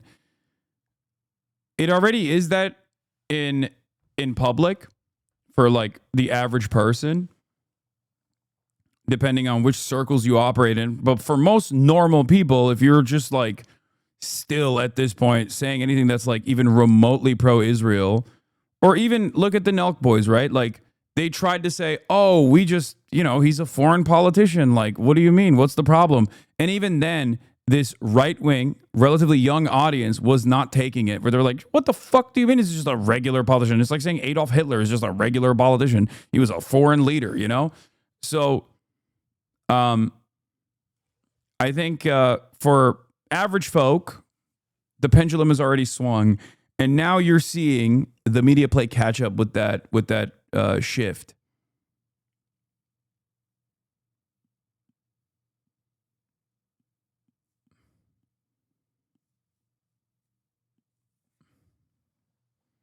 You think it's impossible to deny yet? The authorities find it manageable to oppress? No, I think it's a cat's out of the bag situation for months at this point. They're just playing catch up because they wanted to hold on to this idea that they could nip this in the bud for as long as they possibly could, but they cannot. That's the point. Is the lobby money drying up? No, that's not the case. No, this is purely a direct consequence of people consistently engaging in advocacy, consistently protesting. That's it. Because people could not deal with the atrocities that they were seeing, and there needs to be a pressure valve, and that pressure valve never came. There was never a moment of respite, and now it's gotten to a point where it's impossible. It's impossible to go around and be pro-Israel. That's part of the reason why, even though you see like musicians getting banned still, or deplatforming initiatives, or even the desperate hanger-ons that try to still attack like pro-Palestinian content creators and whatnot in the spaces that we occupy, ultimately most people don't fuck with that at all. They're just like, yeah, dude, shut up. It's done. It's over. It's done. And now the last bastion of Israel defense, the New York Times, even or mainstream press, is even swinging in the opposite direction. Very different prospect for Israel's future than it looked like on October 7, like post October 7. But remember, just like this is the exact same case of. This is the exact same situation with the immigration raids. Before it happens, people think they want it. Once it starts happening, people realize maybe this is not something I wanted. But even if the Democrats don't say anything about it, people get so angry and so resentful at the administration that's conducting these operations that they take it to the fucking streets. And then that public pressure campaign inevitably changes other people's perspectives as well. The media starts covering it, you know? And it becomes impossible to avoid. That's why I always say you have to become undeniable. You have to become unavoidable. You have to be a force for good, even when people don't want to hear it, even when people don't want to see it, or people in positions of power have their careers and their jobs simply because they can expertly turn a blind eye to these atrocities.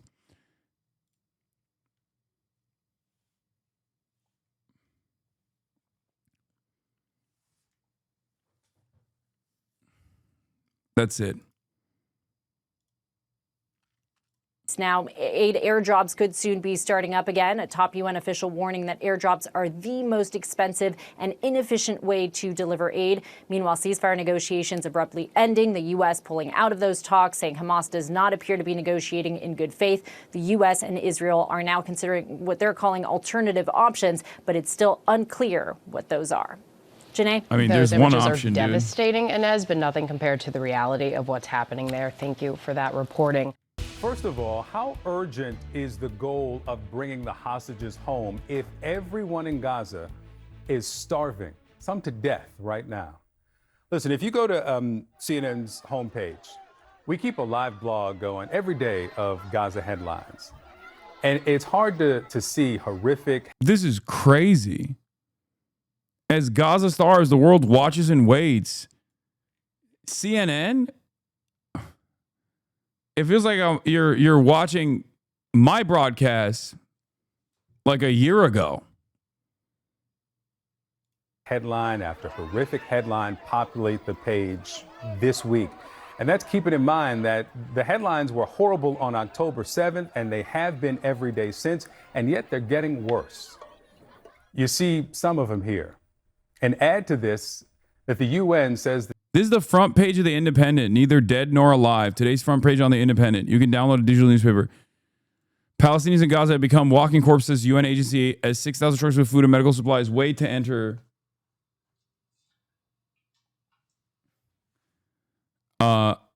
Wait to enter while Israel limits access for humanitarian aid. Yeah, we're getting to the one day everyone will have been against this moment. Yeah. Breaking news, Israeli military officials say they have no proof Hamas routinely steals UN aid, undercutting a claim Israel has used to limit food for Gaza. I don't really understand where that's coming from, because the American military has also made it known. There's a bunch of leaks that are coming out now. And I don't know what the purpose of this is, but it is crazy that like US aid revelations. Chatter, you have been literally fucking auto-modded like 11 times. I have spoken about Handala. I will continue to spoke about it. Please stop fucking spamming it. You keep getting timed out over and over again. Like, the purpose of Handala and the Freedom Flotilla is to bring in fucking humanitarian aid to offer respite to the crisis that I'm currently covering, which is widespread famine, carefully crafted and calculated by the Israeli state, okay? God damn, dude.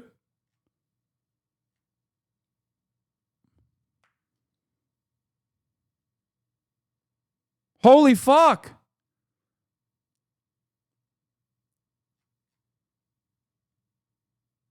Starving people in Gaza are beginning to look like walking corpses.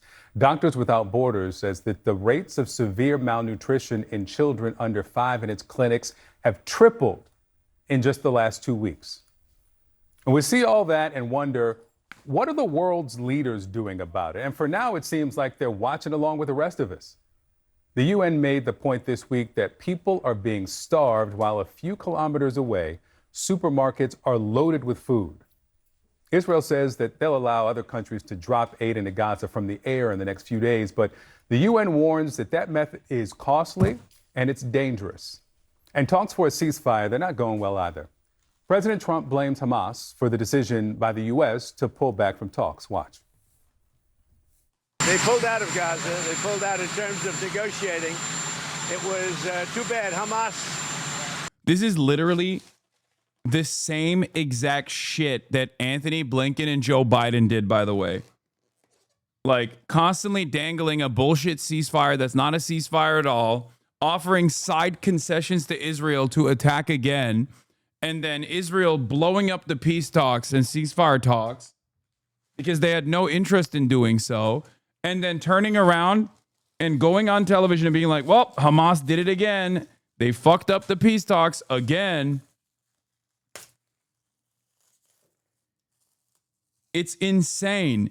And if on the one hand, CNN and all of the news broadcasters, if you have people in this chat right now that work at these places, if you are finally able to get a word in edgewise, okay, if you're finally able to have your voices be heard, your criticisms be heard by your editors, explain to them that the population broadly understands that if you're saying, oh, how is Gaza starving? And you're finally coming to that conclusion, you're finally actually covering that sort of shit.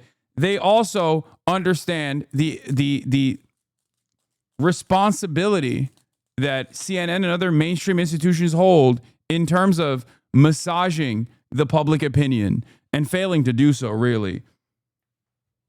So if you're going to cover this, if you're going to cover the situation on the ground with the accuracy that you're finally getting around to, then also cover the fucking back and forth with accuracy as well. The idea that this is Hamas's fucking problem or Hamas's responsibility is so ridiculous. There's only one party here that is keeping the Palestinians in famine conditions, and that is Israel. And there's one party that has power over Israel to get them to stop doing this, and that's America. Okay? It's ridiculous to still play this fucking song and dance 22 months in, while on the one hand, you're recognizing that the Palestinians are starving. And on the other hand, you're like, who's doing it? I don't know. And then you also mention what Trump is saying about who's responsible as though it's the truth. Yeah, I saw Anthony Blinken's fucking insane statements, but expected statements on the matter as well.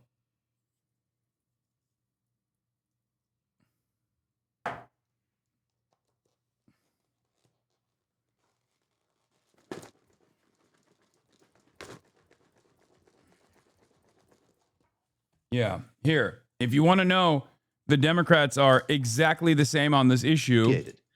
But I wish as well that those who understandably have been so moved and motivated by everything that's happened since October 7th, if they'd spent just maybe 10% of their time calling on Hamas, demanding Hamas put down its arms, give up the hostages, stop what it's doing. Maybe if the world had done that, we'd also be in a different place. But to come to your question, but I wish as well that those who understandably have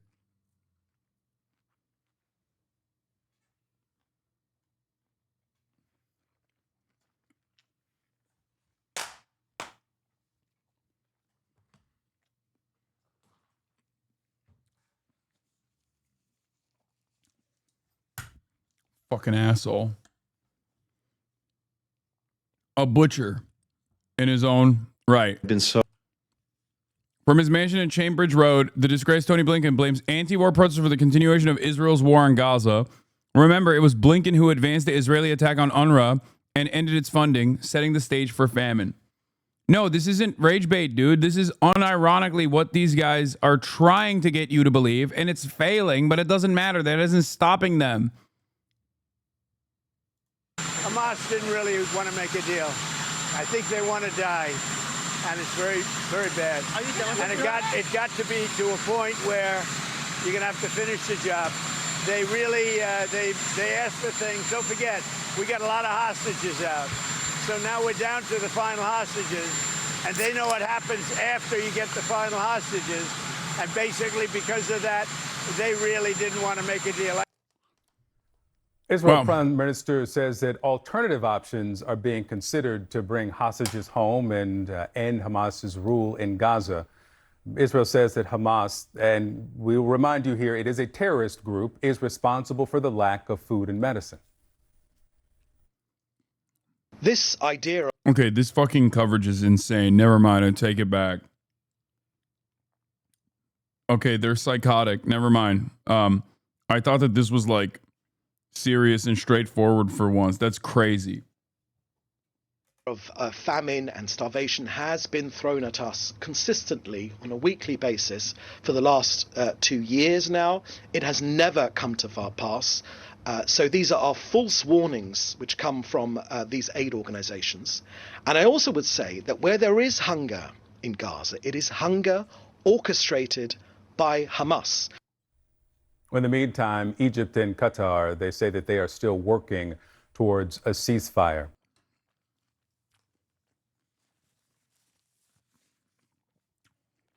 I spoke too soon.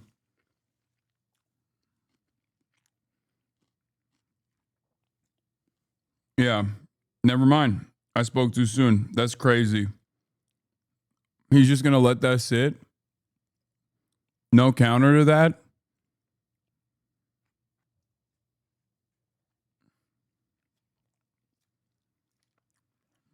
Incredible.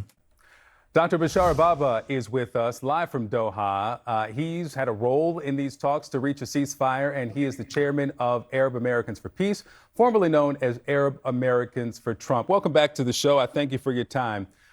You supported this president before the election. You support him now. You said that you were certain the president would end this war, that things would change in Gaza, the hostages would come home. When you look at the pictures that we share this morning, what's your assessment of the president's job performance in doing what you said he would be able to do? Well, first of all, thank you for having me. And secondly, I just want to emphasize that I'm speaking on my own behalf. I do not represent anyone, especially the US government. So having said that, I think what we are seeing is that there are two different approaches to the conflict. One whereby one strategy is to find what is the minimum acceptable situation to both sides, meaning to the Israelis and to Hamas. And when then you would go into negotiations during the 60-day ceasefire period and flesh out the details. Now, Hamas's approach has been to insert new details or conditions. That's the guy you have? That's the guy you have on to talk, a pro-Trump guy who's here talking about the conditions that Hamas has inserted? Brother.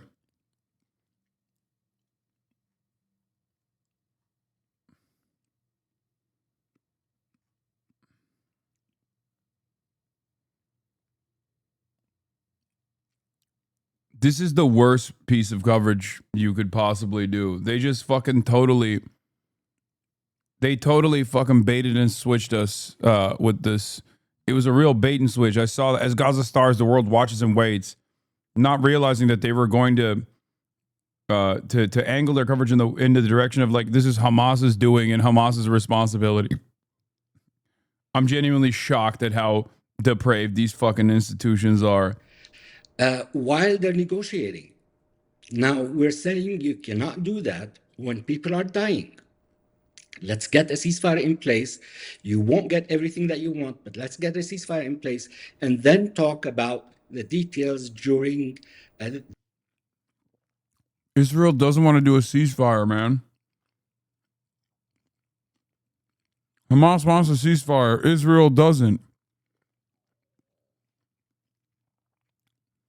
I mean, this guy he might as well be a fucking agent of Israel. He might as well be David Lammy himself, the way he's talking over here. This is crazy. The ceasefire. Okay, Dr. Baba, let me flip this. You say that Hamas cannot add these new conditions while people are dying. My question is, why can't these people get food and fuel and medicine as these... He's such a fucking Israel Trump dick rider that he got the CNN anchor to be like, why can't they get food, man? Terms are negotiated.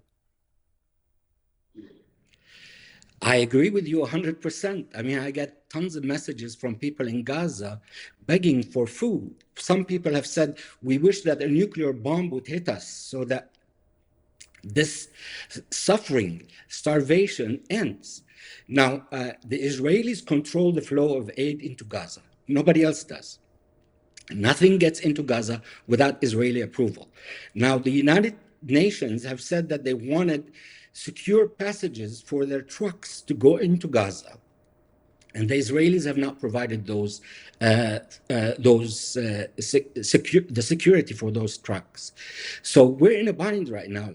People are dying. Israel has to realize that it has a significant responsibility to end this starvation in Gaza. It's totally unacceptable. There has never been a war like this with starvation in the 20th or 21st century. Now, people are suffering and they need food. You do not represent the U.S. government, and I accept that. And I hope I didn't, in the intro, suggest that you are a representative of the U.S. government. You are a supporter of the president. I want you to listen to a member of his administration, though. This is the deputy spokesman for the State Department on aid and what they say is Hamas looting. This was Thursday of this week. In terms of the food, is that Hamas, through looting the food, has led to weaponization. They are weaponizing aid when they are able to. We have a system in place attempting to get as much aid into Gaza as possible in a way where it is not being looted by Hamas. That is the reality that we're seeing. That is the reality that we're pushing for, trying to get as much aid. Good thing USAID also completely contradicted this testimony that's coming from this fucking lying piece of shit.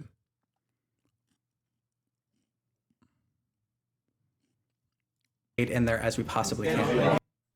That was Thursday. On Friday, CNN got its hand on a report, an internal USAID report that said that there is no evidence of widespread Hamas looting. There was no indication that there was a systemic loss due to Hamas interference. Oh my God, Bibi tried to go on Joe Rogan, and even Joe Rogan was like, nah. Makes sense. Or theft or diversion, according to a source close to the report. How can both be true? You support this administration, this president. They're telling us that Hamas is stealing the food when they know that there is no evidence of it happening. Well, listen, I see the pictures when trucks go in. I mean, the Egyptians told me that 3 days ago, they sent in 15 trucks of food. And those trucks were able to get in for 2 or 3 kilometers inside Gaza. And then a swarm of hungry people got into those trucks, took away everything because they're hungry. And so that is what I see. I'm not sitting in Gaza, but these are the pictures that I see. I hear from people that their brothers and sons go to find the aid trucks, and many of them wonder if they will ever come back alive, because it's a dangerous thing to go to the aid trucks. So, I mean, listen, it's not a political situation. The situation with food is humanitarian. Food has to get in irrespective of who puts what on whose blame. It's irrespective of that. Food has to get in. People are dying and people are starving. And that's a reality. Dr. Baba, when I first spoke with you, this was before the 2024 election, your first appearance on the show. You told me that you were certain, and these are your words, not mine, that Donald Trump strikes fear into the heart of Benjamin Netanyahu, that he can influence him. And so when you suggest that this is only Netanyahu, it was you who told me on this show that Donald Trump had the influence to get the prime minister do what he wanted. I want to also read something from before the inauguration This is November 20th, 2023, an op-ed that you published. And you wrote this: if the fight goes on for an extended period, the number of Palestinian casualties will rise to the point that the world's rage will fall upon Israel and those who support it.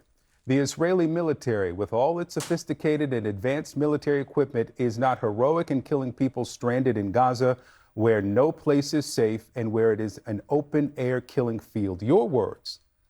Is the U.S. now a rightful target of the world's rage, as you described it?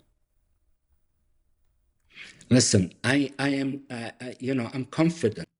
Listen, he's a bitch. Okay? He's a bitch. He's a pussy.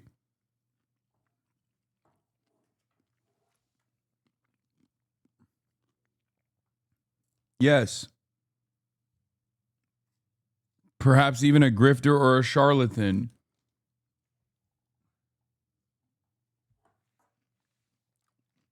Yeah, he presented himself. He stuck his neck out, thinking that Trump was going to save the Palestinians, and he didn't.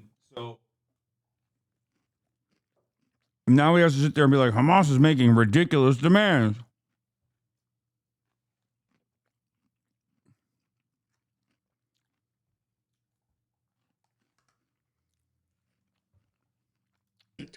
That the president is looking for a resolution to this conflict. I'm confident that the president does not want to see people hungry. At the same time, I am confident that he's working on getting food in. Oh, is he working tirelessly around the clock for a ceasefire? Thanks, man. I wonder if you feel like this moment, these images that are coming out about the humanitarian situation is, in fact, an inflection point.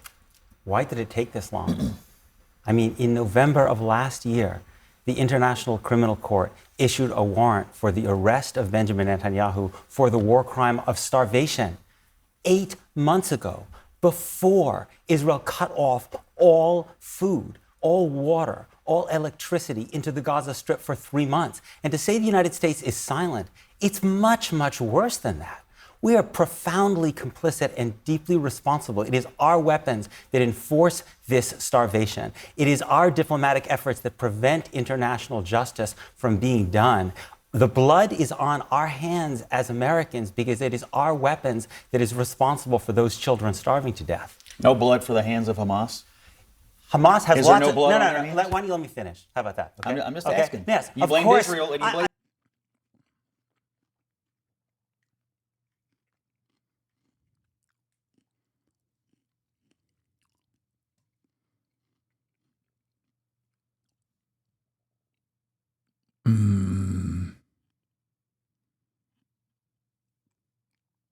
They're so fucking smug. I beg for some karmic justice, man. Please. Please, at some point, please. Some semblance of justice in the planet. Please. Sorry, but we haven't heard Hamas yet. I actually have one of my closest friends in college was blown up by Hamas. I have probably a lot more experience with suffering from Hamas, with all due respect, than you do. Let's say this. If we want to see who is more to blame for the starvation of children in Gaza, Hamas or Israel, let CNN in. Israel has not allowed Western journalists in since October 7th. Let them go in, let CNN go in and decide for themselves. How about that?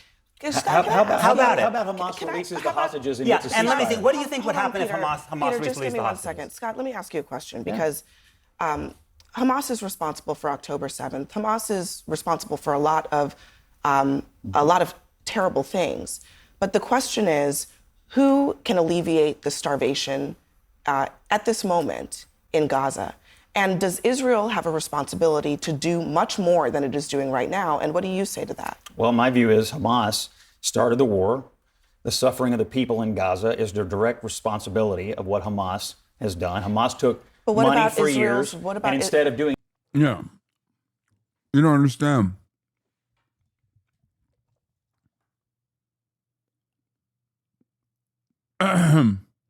You were, of course, against the Nelks interviewing Bibi, but I remember not so long ago you were trying to set up an interview with Obama, also a child murdering war criminal who should be tried at The Hague, even though Obviously, of course, not as many children and not genocidal. How do you reconcile that? Or would you have been adversarial in asking him about his war crimes? What do you think?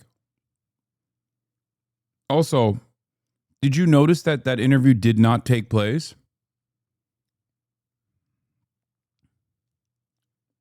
Why do you think that interview did that interview never take place?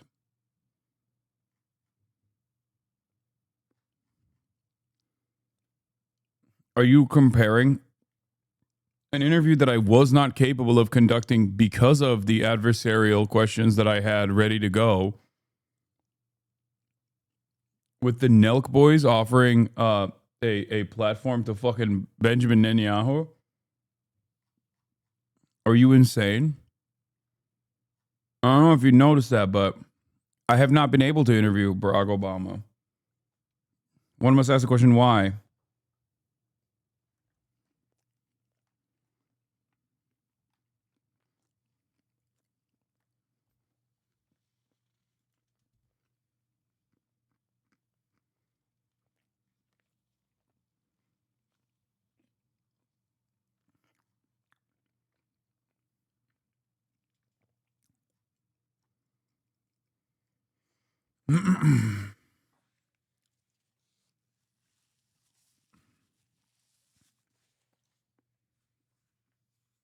Anything for the people But what of Gaza, about built Israel's tunnels role in for this siege. controlling asked the me a question. I flow? want to answer it. But what about Israel's role in controlling the flow of food? Yeah. I just want us to set the table here, because I understand that there's a lot of political talking points around this, but this is a conversation about human beings and about the things that they need in order to survive, which is food and water. And the question I have for you is there a moment for you where you sit here and you think, yeah, maybe more can be done? And at what point should the United States government say that? Well, we are saying that. Number one, Hamas has weaponized aid. They've stolen.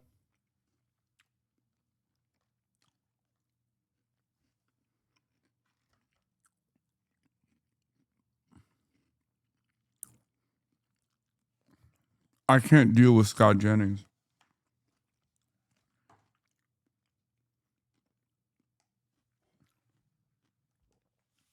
Fucking Nazi scumbag.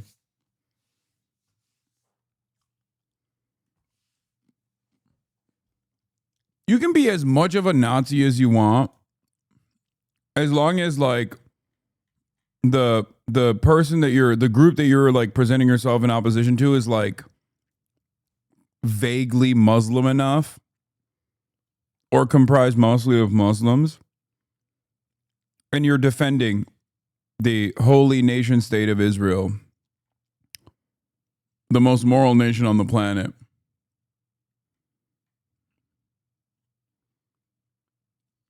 That's it. You could just be like a straight up Nazi.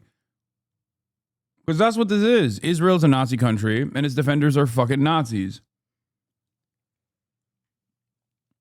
What is stopping these talking heads from starting their questions without mentioning Hamas? What do you mean? That's the only thing he thinks he can hold on to as a fucking effective counter, and it's actually ineffective at this point. Nobody gives a shit. What do you mean, Hamas? Oh, sorry, we have to keep starving Palestinian babies that people can see because Hamas, I guess. What the fuck? No, like, you have to be invested. You had to have already like developed a position that is so overwhelmingly pro-Israel to even entertain this fucking idiocy.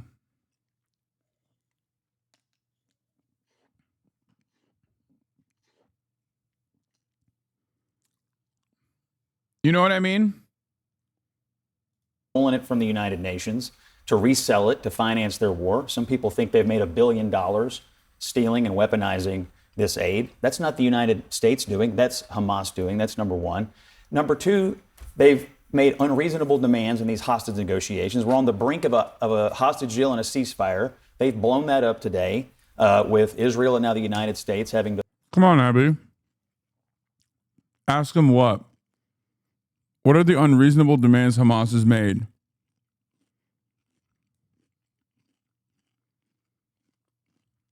What is it?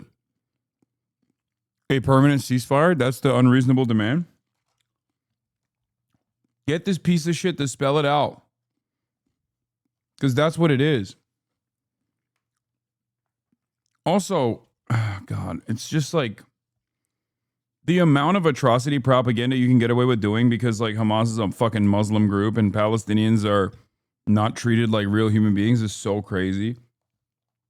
This is what it is. It's just like you can just say anything. Anything is Hamas. You can say they're stealing aid. They're actually starving the children personally. They're killing the children personally to make Israel look bad. And people will be like, oh, I guess he's right.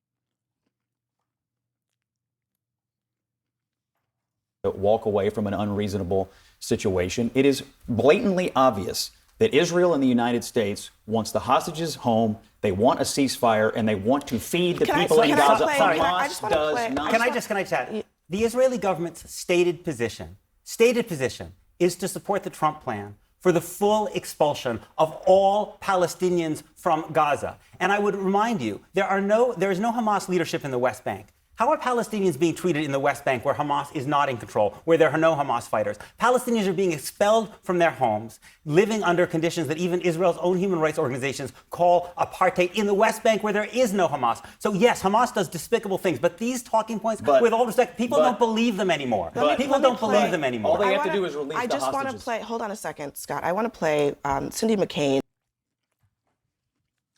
All they have to do is release the hostages. Brother.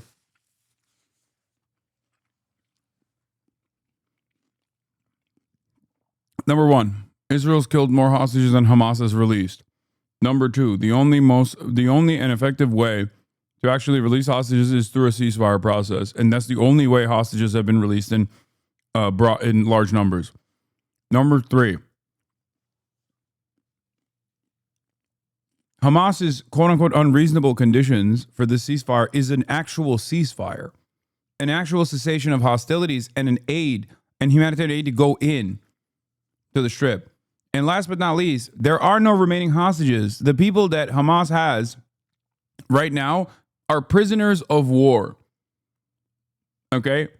There are no more civilians or even like former enemy combatants that turned civilians and were kidnapped or whatever. Like none of that. No, these are all IDF soldiers. Unless you think they were kidnapped from a tank or kidnapped from a military base, they're just fucking soldiers. They're prisoners of war. Ironically enough, Israel has been starving them as well as everyone else on the Strip. We didn't even know what the conditions look like at this point. Are Hamas actually stealing aid, though? From what I know, they care about the Palestinians. No, of course they're not stealing aid, man. What are we talking about? No, there is zero evidence. Nothing. The only quote unquote evidence is it's not even evidence. It's just Israel says so. That's it. And for so many of these platforms is like, that's all it takes. Oh, Israel said so? All right, I guess we got to take it as truth then.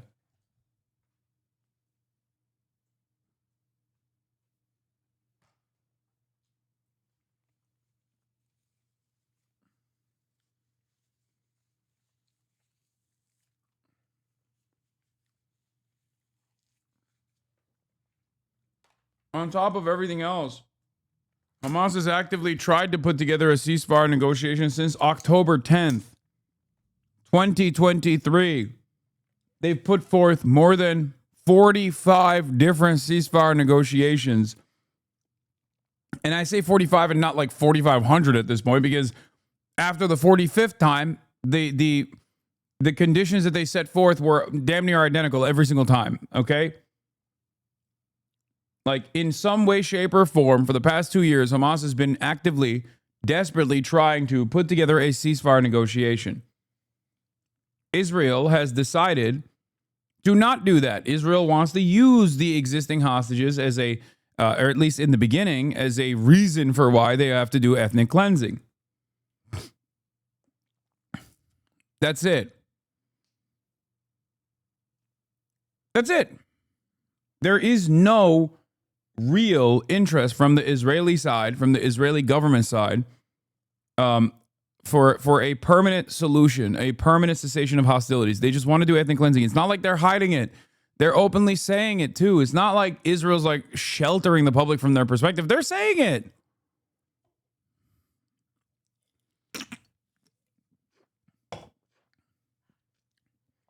What's the statement? Like the first casualty in war is the truth. It just feels so crazy that every single day that I've covered this, like there are still people who come in here and they go, I'm confused. Like, why won't Hamas release the hostages or something? It's like they are trying, man. They've been trying since fucking October 10th. Your talking points take too long. News will never let all that info be explained. You think news media will not let me explain my position because of the length of my talking points? There are people who are infinitely faster and way more clever than me. They don't get to speak about these positions on mainstream media as well. Plus, we don't really need to be on mainstream media at this point. The audience that I've been able to cultivate is large enough on its own. So worry not.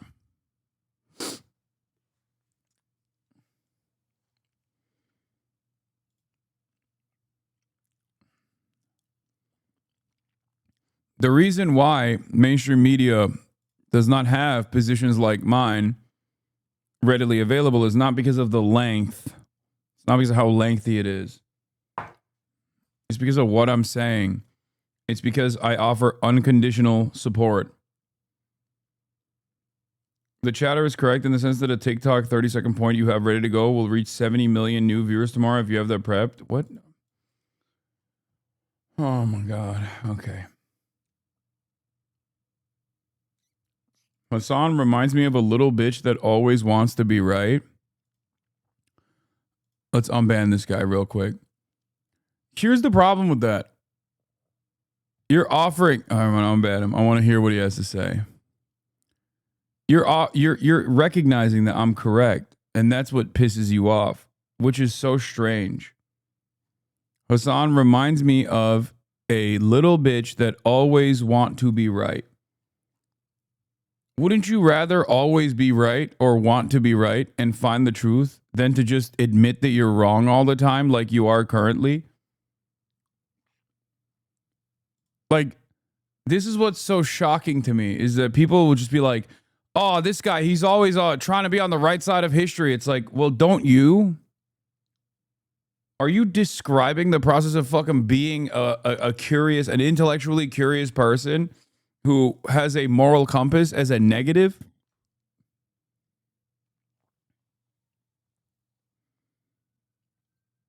Like, what the fuck?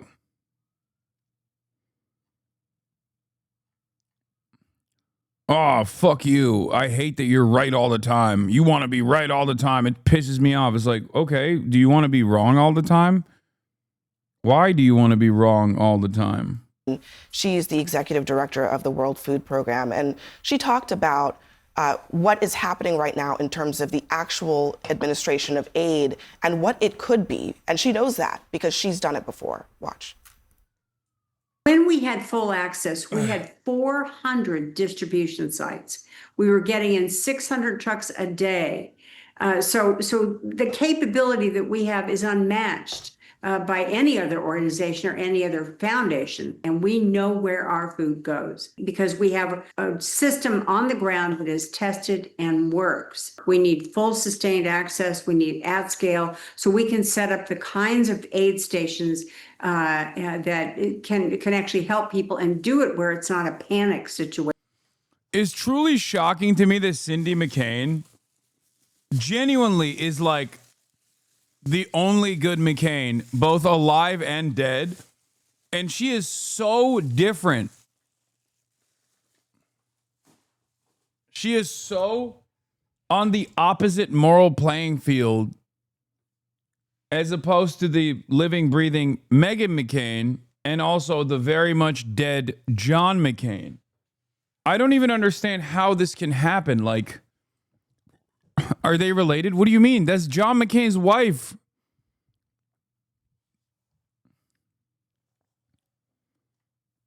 I don't understand how you could be married to John McCain and also be the executive director of the World Food Program and have been one of the most morally consistent voices on, one of the most morally clear voices on the, widow, not wife. But like, it doesn't make sense. Opposites attract. Bro, she had to pick from a dude born 80 years ago. She did her best.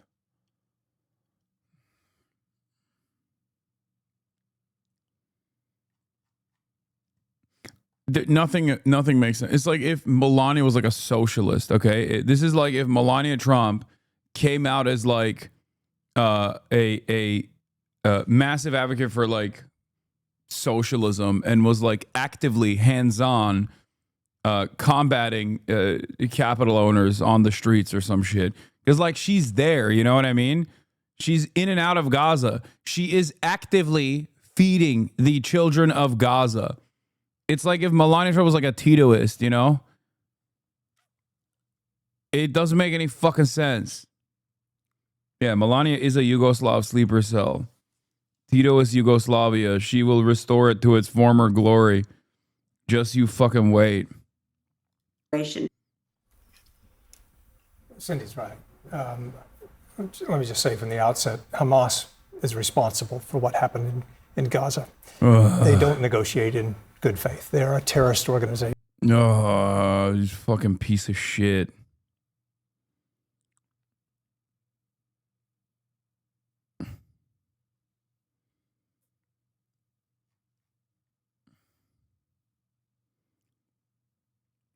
Stop making me hard. You're hard. That's weird. A helping hand is a helping hand no matter how dirty. Sometimes people just walk the walk, dude. No, I just don't understand how she was with John McCain, dude. That's what I'm saying. Like it's like fucking Ava Braun, like working hands-on in like releasing Jews from concentration camps. You know what I mean?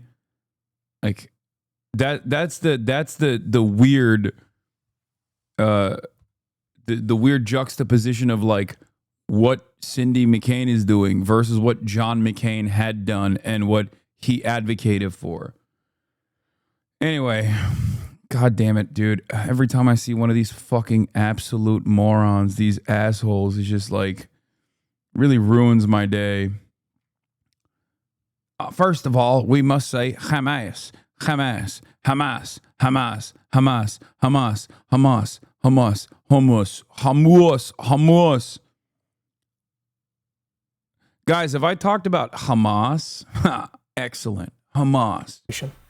Having said that. Oh my God. Someone said, welcome to the world of straight women.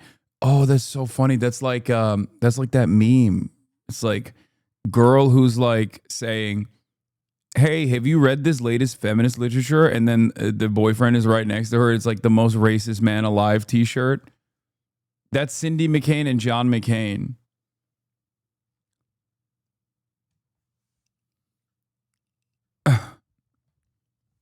That's literally what that meme is. Yeah, Cindy, I can fix him, McCain.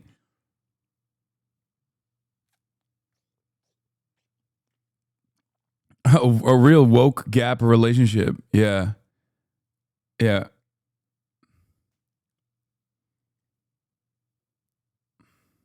Israel needs to be doing far more than they're doing to allow food to come in or to provide it themselves. And I mean, having spent much of the last 3 years in the Muslim world, you ought to see how the U.S. is being portrayed there for standing by and being silent, at least on this. Now, Hamas, they are a terrorist organization.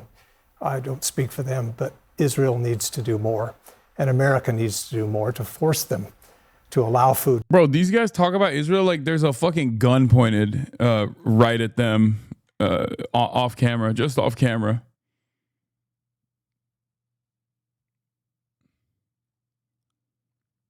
It's crazy.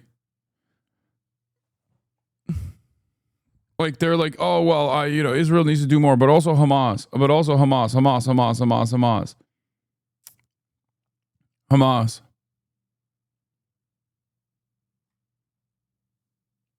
in. It's heartbreaking to see what's going on. I served meals in southern Turkey after the earthquake with somebody from World Central Kitchen who later went to Gaza and was killed by a strike. Wow. They're serving meals there. It's a horrible situation. Anybody who can watch what we just watched and say, now Israel's doing enough, the U.S. is doing enough, we're not. Yeah, I mean, she said 400 distribution sites is what they typically would have to feed a population of that size. We're talking about 4 now.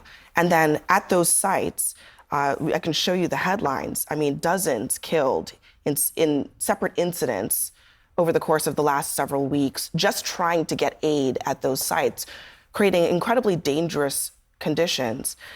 It just seems, Abel, at this moment, it's not actually asking all that much for there to be more than what is happening right now, because what's happening right now is clearly not even close to being enough. Abby, to look at the images, obviously it's painful, especially I'm a father. There's a lot of us here who are fathers, to see these kids. But Hamas.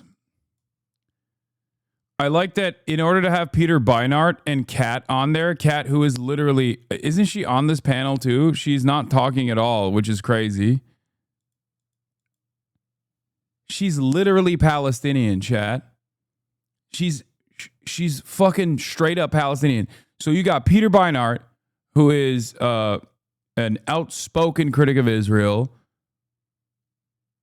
And you got Kat, who's Palestinian, surrounded by 3 old douchebag white Christian dudes who are just like constantly going, but Hamas, but Hamas, but Hamas.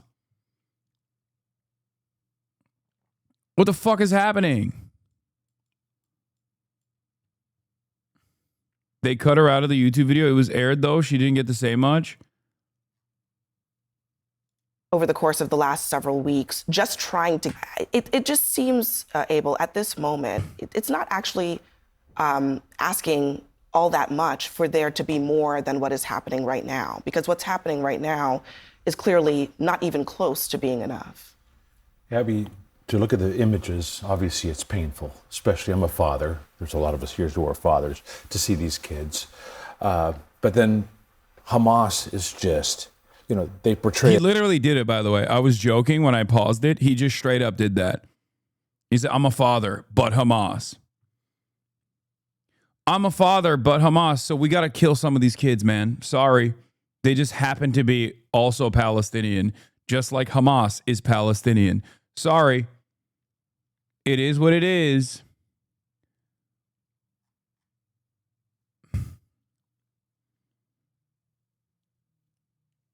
Some genocide has to keep going, you know, just a crumb of genocide. As a political party, they're a syndicate, they're a gang, they are a terrorist organization. I've been to Sderot, I've been to Ashdod, little cities right next to Gaza. These kids wake up in the morning, there's a kazam coming over their head. They're going into these culverts that they paint them as snails so these kids can play in culverts to protect themselves. This is bad. President Donald J. Trump wants a couple of things. Scott mentioned it. He wants a ceasefire.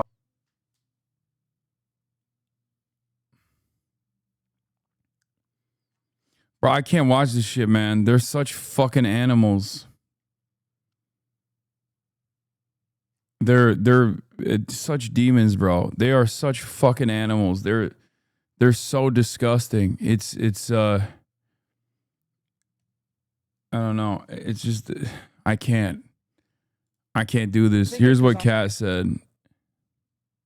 Every day in those little towns. Gaza was under Israeli occupation. It has been under Israeli occupation since 1967. You know, most of the people in Gaza are not from Gaza. They're from families of refugees that were expelled from Israel in 1948. That's where they're there in the first place. Let me let Kat have a word in. Go ahead. I am from one of those families. My father's parents were Nakba survivors. I do not want Israeli children to live in fear, and I don't want Gazan children to starve to death. And there is no enemy of either state that could want me to wish that or excuse the starvation of children. It is that simple. Food is being blocked It is being blocked. This is a man-made humanitarian disaster. It could stop at any point. We could be putting pressure on this. Yeah, they launch missiles from hospitals. They launch missiles from preschools. Okay, there is this is who Hamas is. There is nothing. Hold on a no second. agency that let me could just excuse ask you this. to let me ask you to New York would do. They get kazams every day.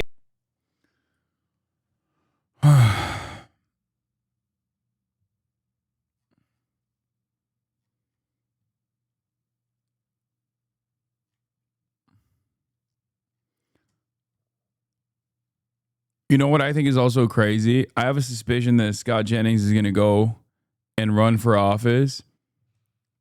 And CNN is basically just creating the perfect environment for him to like win a Republican seat somewhere by offering him incredible amounts of unlimited influence and prominence and a fucking paycheck.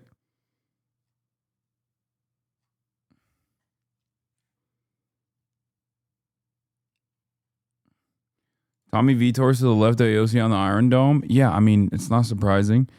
Criticisms of politicians, of course, always okay and important. That said, AOC is about the best we have on these issues, and yet she gets a disproportionate amount of shit from people in ways that are stupid and self-defeating, in my opinion. So many other New York polls, you could easily move on policy. There's a broader conversation we need to have about blowing up this false distinction between offensive and defensive weapon systems and how missile defense enables offensive militarism, but that will take a lot of work.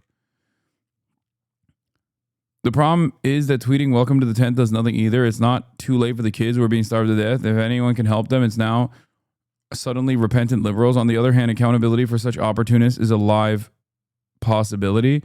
I just couldn't disagree more. The coalition to end this nightmare has to be big enough to include anti-interventionists, right, and liberal Zionists who decided today it has to end. No one wants them to be a part of a movement where self-righteous people scold them upon entry. I mean, my attitude on this stuff is it's good to exercise caution while also saying, I've said this a million times over, just as I don't fucking fault people and I don't spend a lot of time yelling at them on October 10, 2023 for realizing the severity of this crisis, or even a month after October 7, 2 months after October 7, despite the fact that I was an advocate for Palestinian emancipation for the past 12 years of my professional media career, I even now don't spend too much time on people who say, look, this is horrifying. It's a bridge too far. I'm out. Fuck Israel. As long as they don't spend any time going back to their old ways of just like consistently railing against people who've been there. You know, that's it. I have been an advocate since 2009 and I do judge them. I don't because I understand that coalition building and creating an environment of unimaginable pressure is the only option we have out of this. And I do that for the sake of all of the people who have already been martyred thus far. And I do that for the sake of all the people who we can save. That's the way I see it. Because it's such an unimaginable crisis that it doesn't matter. It doesn't matter when people become advocates. This isn't to say welcome them in open arms and start assuming that they are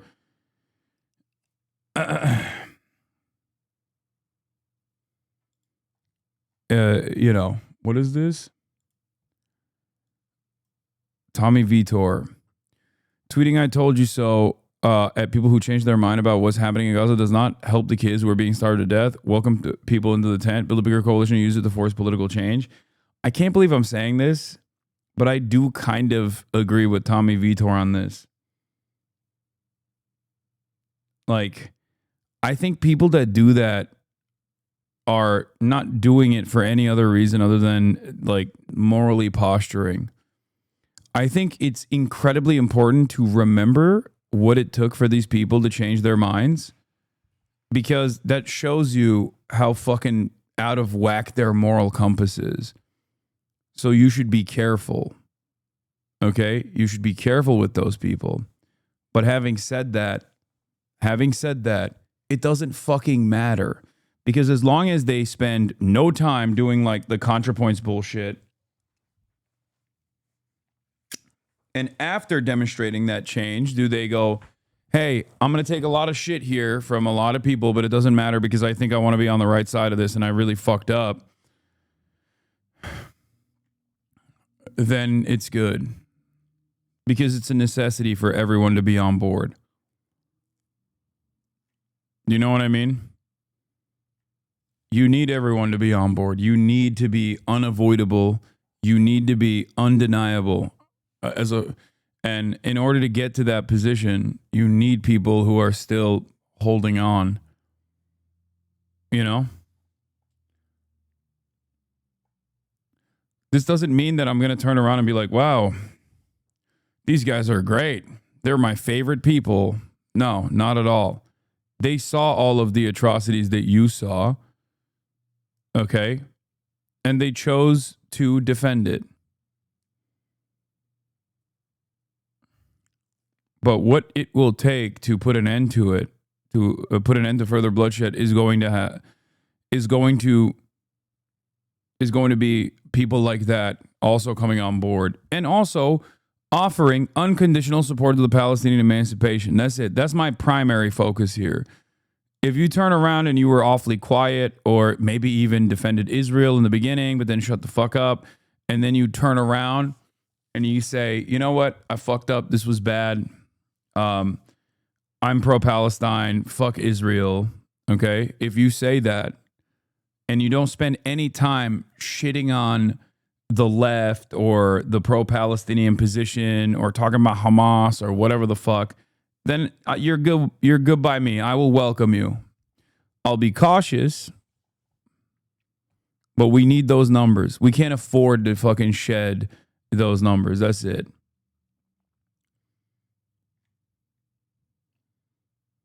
Yeah. This person is one of the greatest examples of what I'm talking about. Shael Ben Ephraim, fuck my Israeli citizenship, fuck Israel, fuck Zionism. He went from straight up being a liberal Zionist who defended Israel until a couple months ago to like being an anti-Zionist. Okay?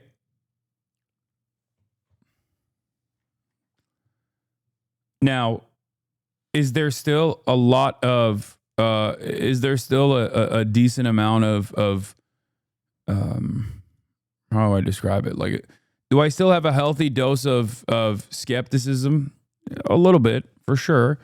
But I understand how fucking powerful social conditioning might be. And at the end of the day, it doesn't matter for me because he's not doing the fucking, the classic tropes of, he's not doing the classic tropes of like, well, what about Hamas? What about Hamas? What about Hamas? So as long as someone doesn't do that, then yeah. It's fine.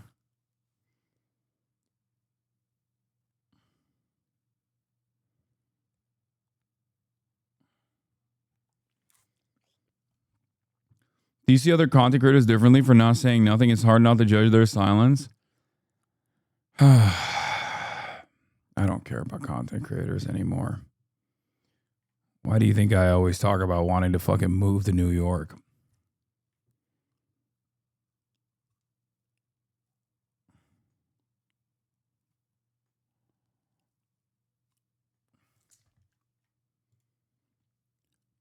Anyway, Felix says, let's pretend they did not know. It's a fucking ludicrous thing to pretend. If a member of Congress was totally and entirely unaware of GHF, the starvation, the mass killing, they are too fucking stupid to live outside of a group home setting. What kind of coalition is this?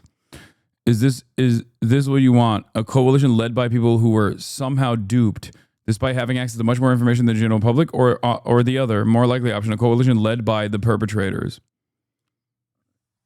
Yeah, I mean, if you're talking about politicians, then I don't care about their previous positions as long as they're like actively working to put an end to it. But I have a agnostic framework when dealing with the morality of politicians.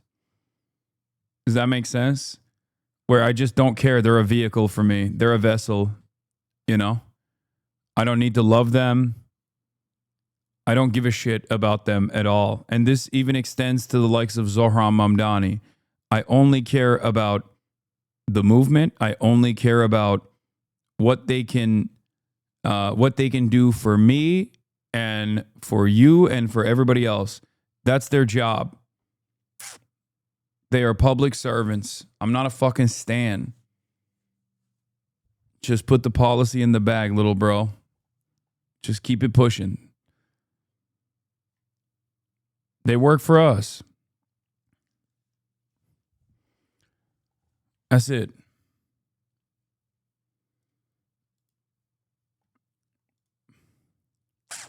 In the short term, yes. Obviously, fucking yes. You need a political movement now to end the war, then vote the shitheads out at next election.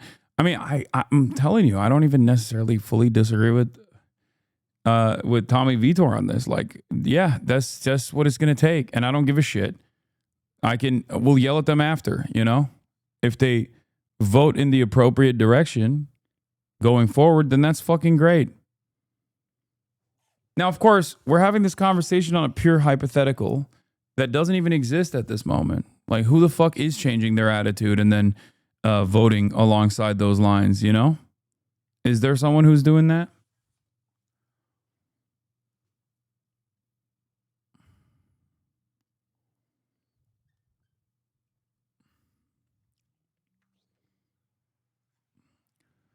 Why are people on this website obsessively attacking AOC when both New York senators actively defending everything Israel does? If anything, AOC and Pat Ryan should be lining up to unseat them. I think the easy answer is it's about hope and expectations. People are hungry for a totally unapologetic champion. AOC is one of the 10 best House members when it comes to calling out and opposing the genocide, but people want her to be the best. No equivocation at all, and that's not unreasonable. Yep, Ryan is right.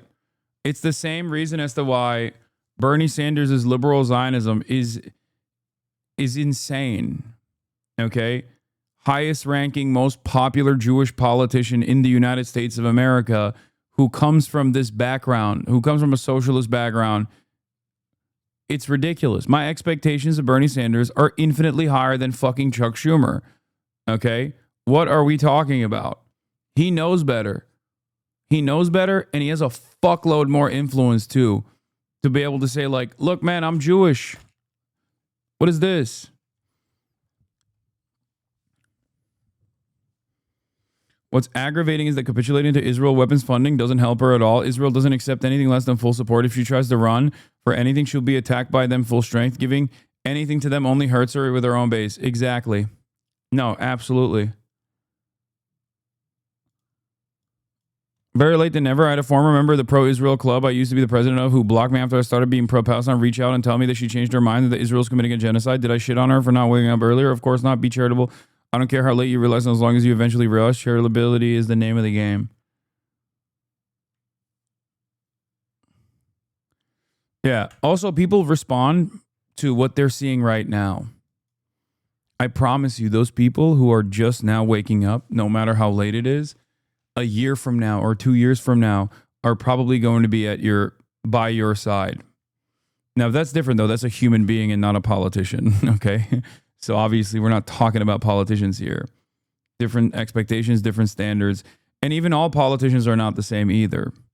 What they can do for you is quite similar, of course.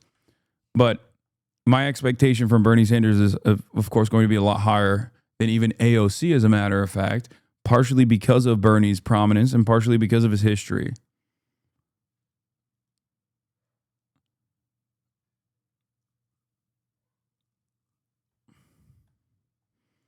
Yeah, I told you so stuff is never useful, but I think this exaggerates the extent to which the tent is really growing. Most of these statements from Dems are a combination of vague hand-wringing and calling for a ceasefire in the same manner Biden did, which is Hamas must surrender. Anyone who isn't at a minimum explicitly calling for a full arms embargo against Israel, not bullshit about offensive defensive carve-outs, is not really joining any tent in a meaningful sense, just engaging in PR ass covering. Looking very upset is not a political position. Yeah. No, absolutely.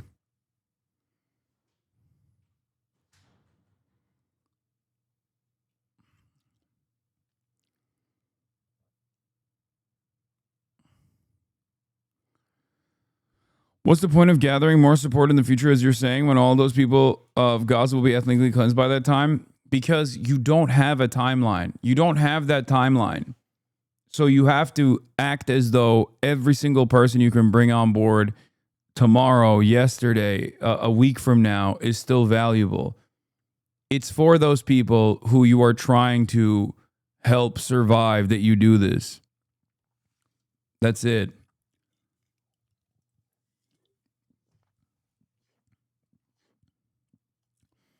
That's my attitude. Because what you're describing is defeatist.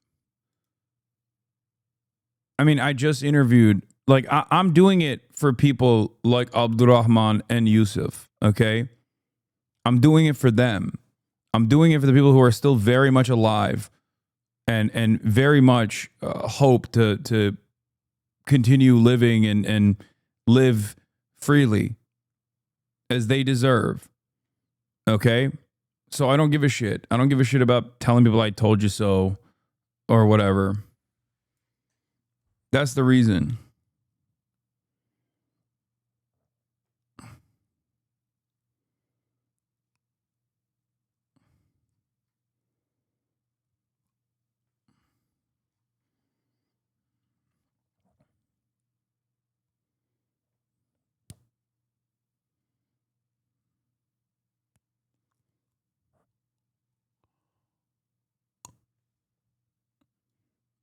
Mosa Abu Toha says Israel's going to resume airdrops of aid, which, by the way, airdrops are an inconsistent and unreliable solution to this problem that Israel itself has created. Israel's going to continue resuming airdrops of aid. They're enabling safe movement of UN convoys delivering food and medicine. They will reconnect a power line to a Gaza desalination plant, boosting daily water output to 20,000 cubic meters. What happened all of a sudden? I will tell you. Some countries applied some pressure to Israel, which means these same countries can stop the genocide. Thank you for your attention to this matter. Yeah.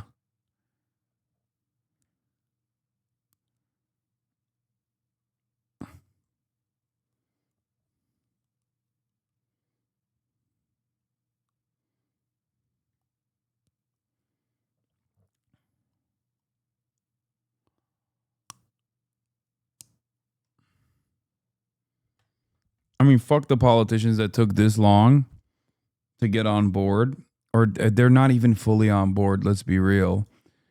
But ultimately, it doesn't matter, because as long as, like, it's the same as, like, politicians even seemingly offering symbolic gestures to a Palestinian statehood in, like, a Q7 nation like France is moving the needle in the appropriate direction. I'm not going to fucking celebrate these people, but I'm also not going to shit on them unless they do something that's worthy. It's always good not to punish it's always good not to punish good behavior. You should probably either reward good behavior, reward them by no longer fucking yelling at them, and expect more or demand more, and focus on punishing bad behavior. It's not good behavior. It is. It is good behavior. Yeah, treat politicians like fucking dogs, okay? Like you're potty training them.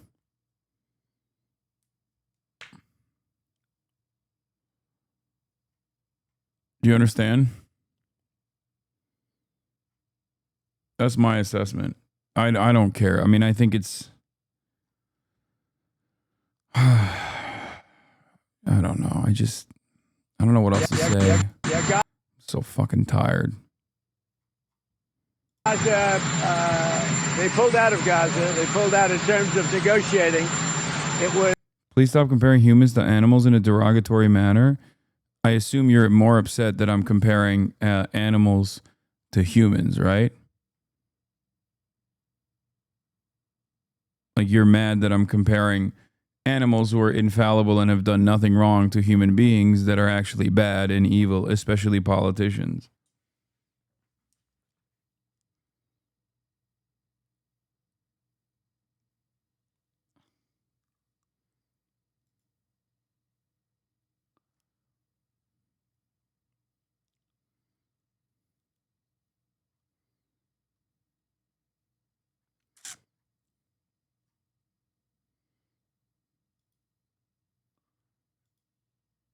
He's baited.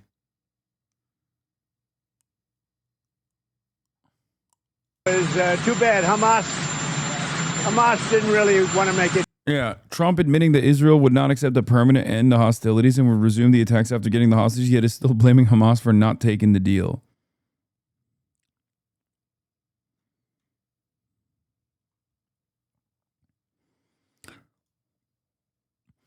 Yoav Litvin writes, the aim of liberal Zionist propaganda at this stage is to salvage the Zionist project. To that end, prominent figures like former Prime Minister Ehud Olmert have begun publicly denouncing Netanyahu and his government, accusing them of committing a genocide, a threat. Yeah. Ehud Olmert, the liberal Zionist, is so funny, though. Like, Ehud Olmert being in the liberal Zionism camp is kind of funny to think about. This has sparked excitement. It's like Mitt Romney being like a fake rhino, you know? This has sparked excitement in some circles. Even Israeli leaders are calling it a genocide, but this is not progress. On the contrary, by acknowledging that it is a genocide, specifically in reference to Operation Gideon's Chariots, they achieve strategic goals. They exonerate the Zionist project as a whole, implying it wasn't genocidal before October 7, or even until recently. Only now under Netanyahu has it supposedly crossed that line. They shift blame away from themselves, pinning guilt squarely on the current government. They offer a rhetorical defense against the international legal scrutiny, such as charges before the ICJ. They work to shield Israeli soldiers, many of whom have been documented committing war crimes, from accountability. In essence, their disingenuous outcry is a signal/offer to the international community, i.e. the U.S. and its allies, that the mission has been accomplished. Now they can pile on Netanyahu and his genocidal cronies, pretend like he was the problem all along, even send him to The Hague, and transition back to processes of incremental genocide under the leadership of these very liberal Zionists, who will go back to enjoying the privileges they've grown accustomed to while slow rolling the expulsion of Palestinians from the West Bank. However, it is crucial to remember that the genocide could not have been possible without liberal Zionist propaganda and normalization. They have to face consequences that will not be absolved. This includes Hasbarets, which amplified atrocity propaganda. The end.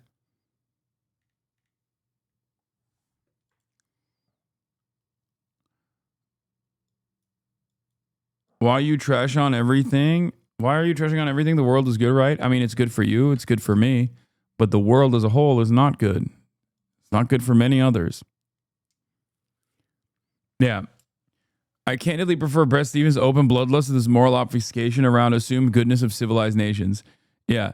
Israel's war in Gaza is not a genocide. It's a war for just cause, the elimination of a cruel, fanatical, itself potentially genocidal terrorist organization that oppresses its own people, holds innocent hostages, and will pose a severe danger to the state of Israel so long as it holds power. Oh, got it. Thanks, Ross. I guess it's not, it just became unjust. But it's still just, it seems, because that's how you started off the conversation. The war's heartbreaking civilian toll is inextricably linked to that terrorist government's refusal to obey the laws of war. Its unwillingness to surrender no matter how much of its own people suffer, its willingness to accept famine rather than give up control of humanitarian aid, and inclination to let ceasefire negotiations spin endlessly. Okay, so it's just more fucking propaganda. Here it is. Even when you have someone who's trying to assume a liberal Zionist position, which he is not, you still ultimately do a fuck ton of genocidal propaganda, because that's precisely what this is. You can't read anything like that. You can't read this as anything but that. How terrible. It's not even a vibe shift.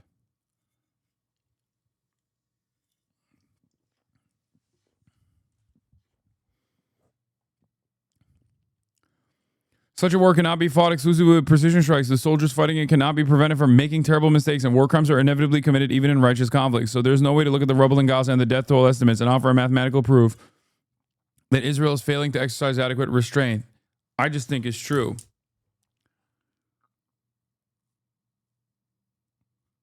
Deaths from famine are a clearer matter, which is why the threat of starvation is leading even some of Israel's strongest supporters to warn its government that something must change.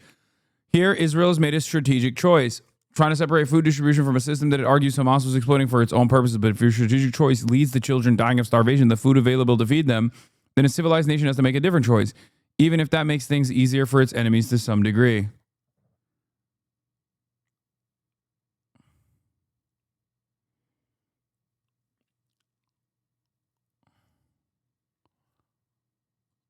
Yeah, Hamas is potentially genocidal. which justifies Israel's war crimes, is not the argument you want to be making in public 22 months in, you know?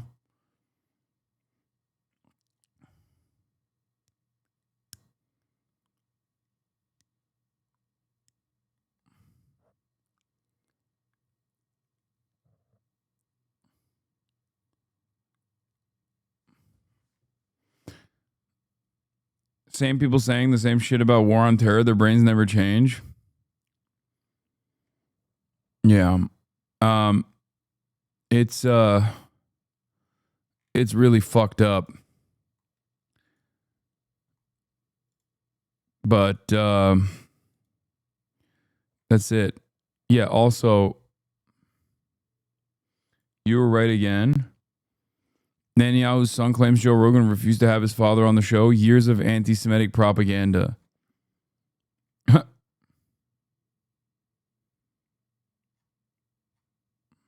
Yeah. Even Joe Rogan has the wherewithal to recognize that it's a bad look for him to have Benjamin Netanyahu on 22 months into his genocide.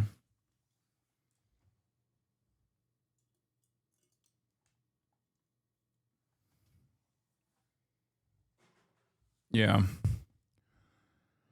All right.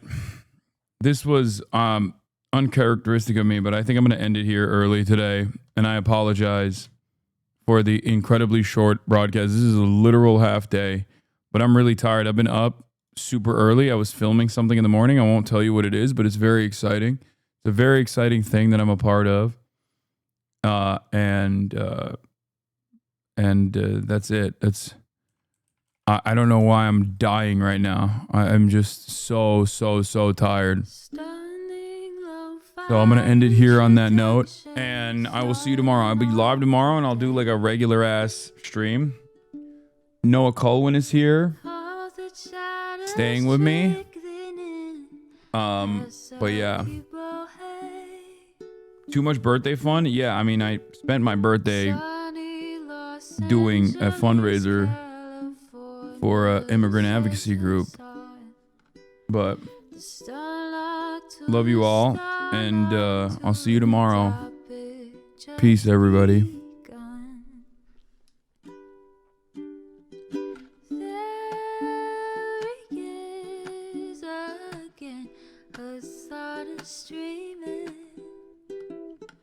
Hasan is streaming. There he is again. Hasan is streaming. Hasan is streaming. Review in the P.O. box. Uncle Uger's face. Sudden discord at your prop. Great names take embrace.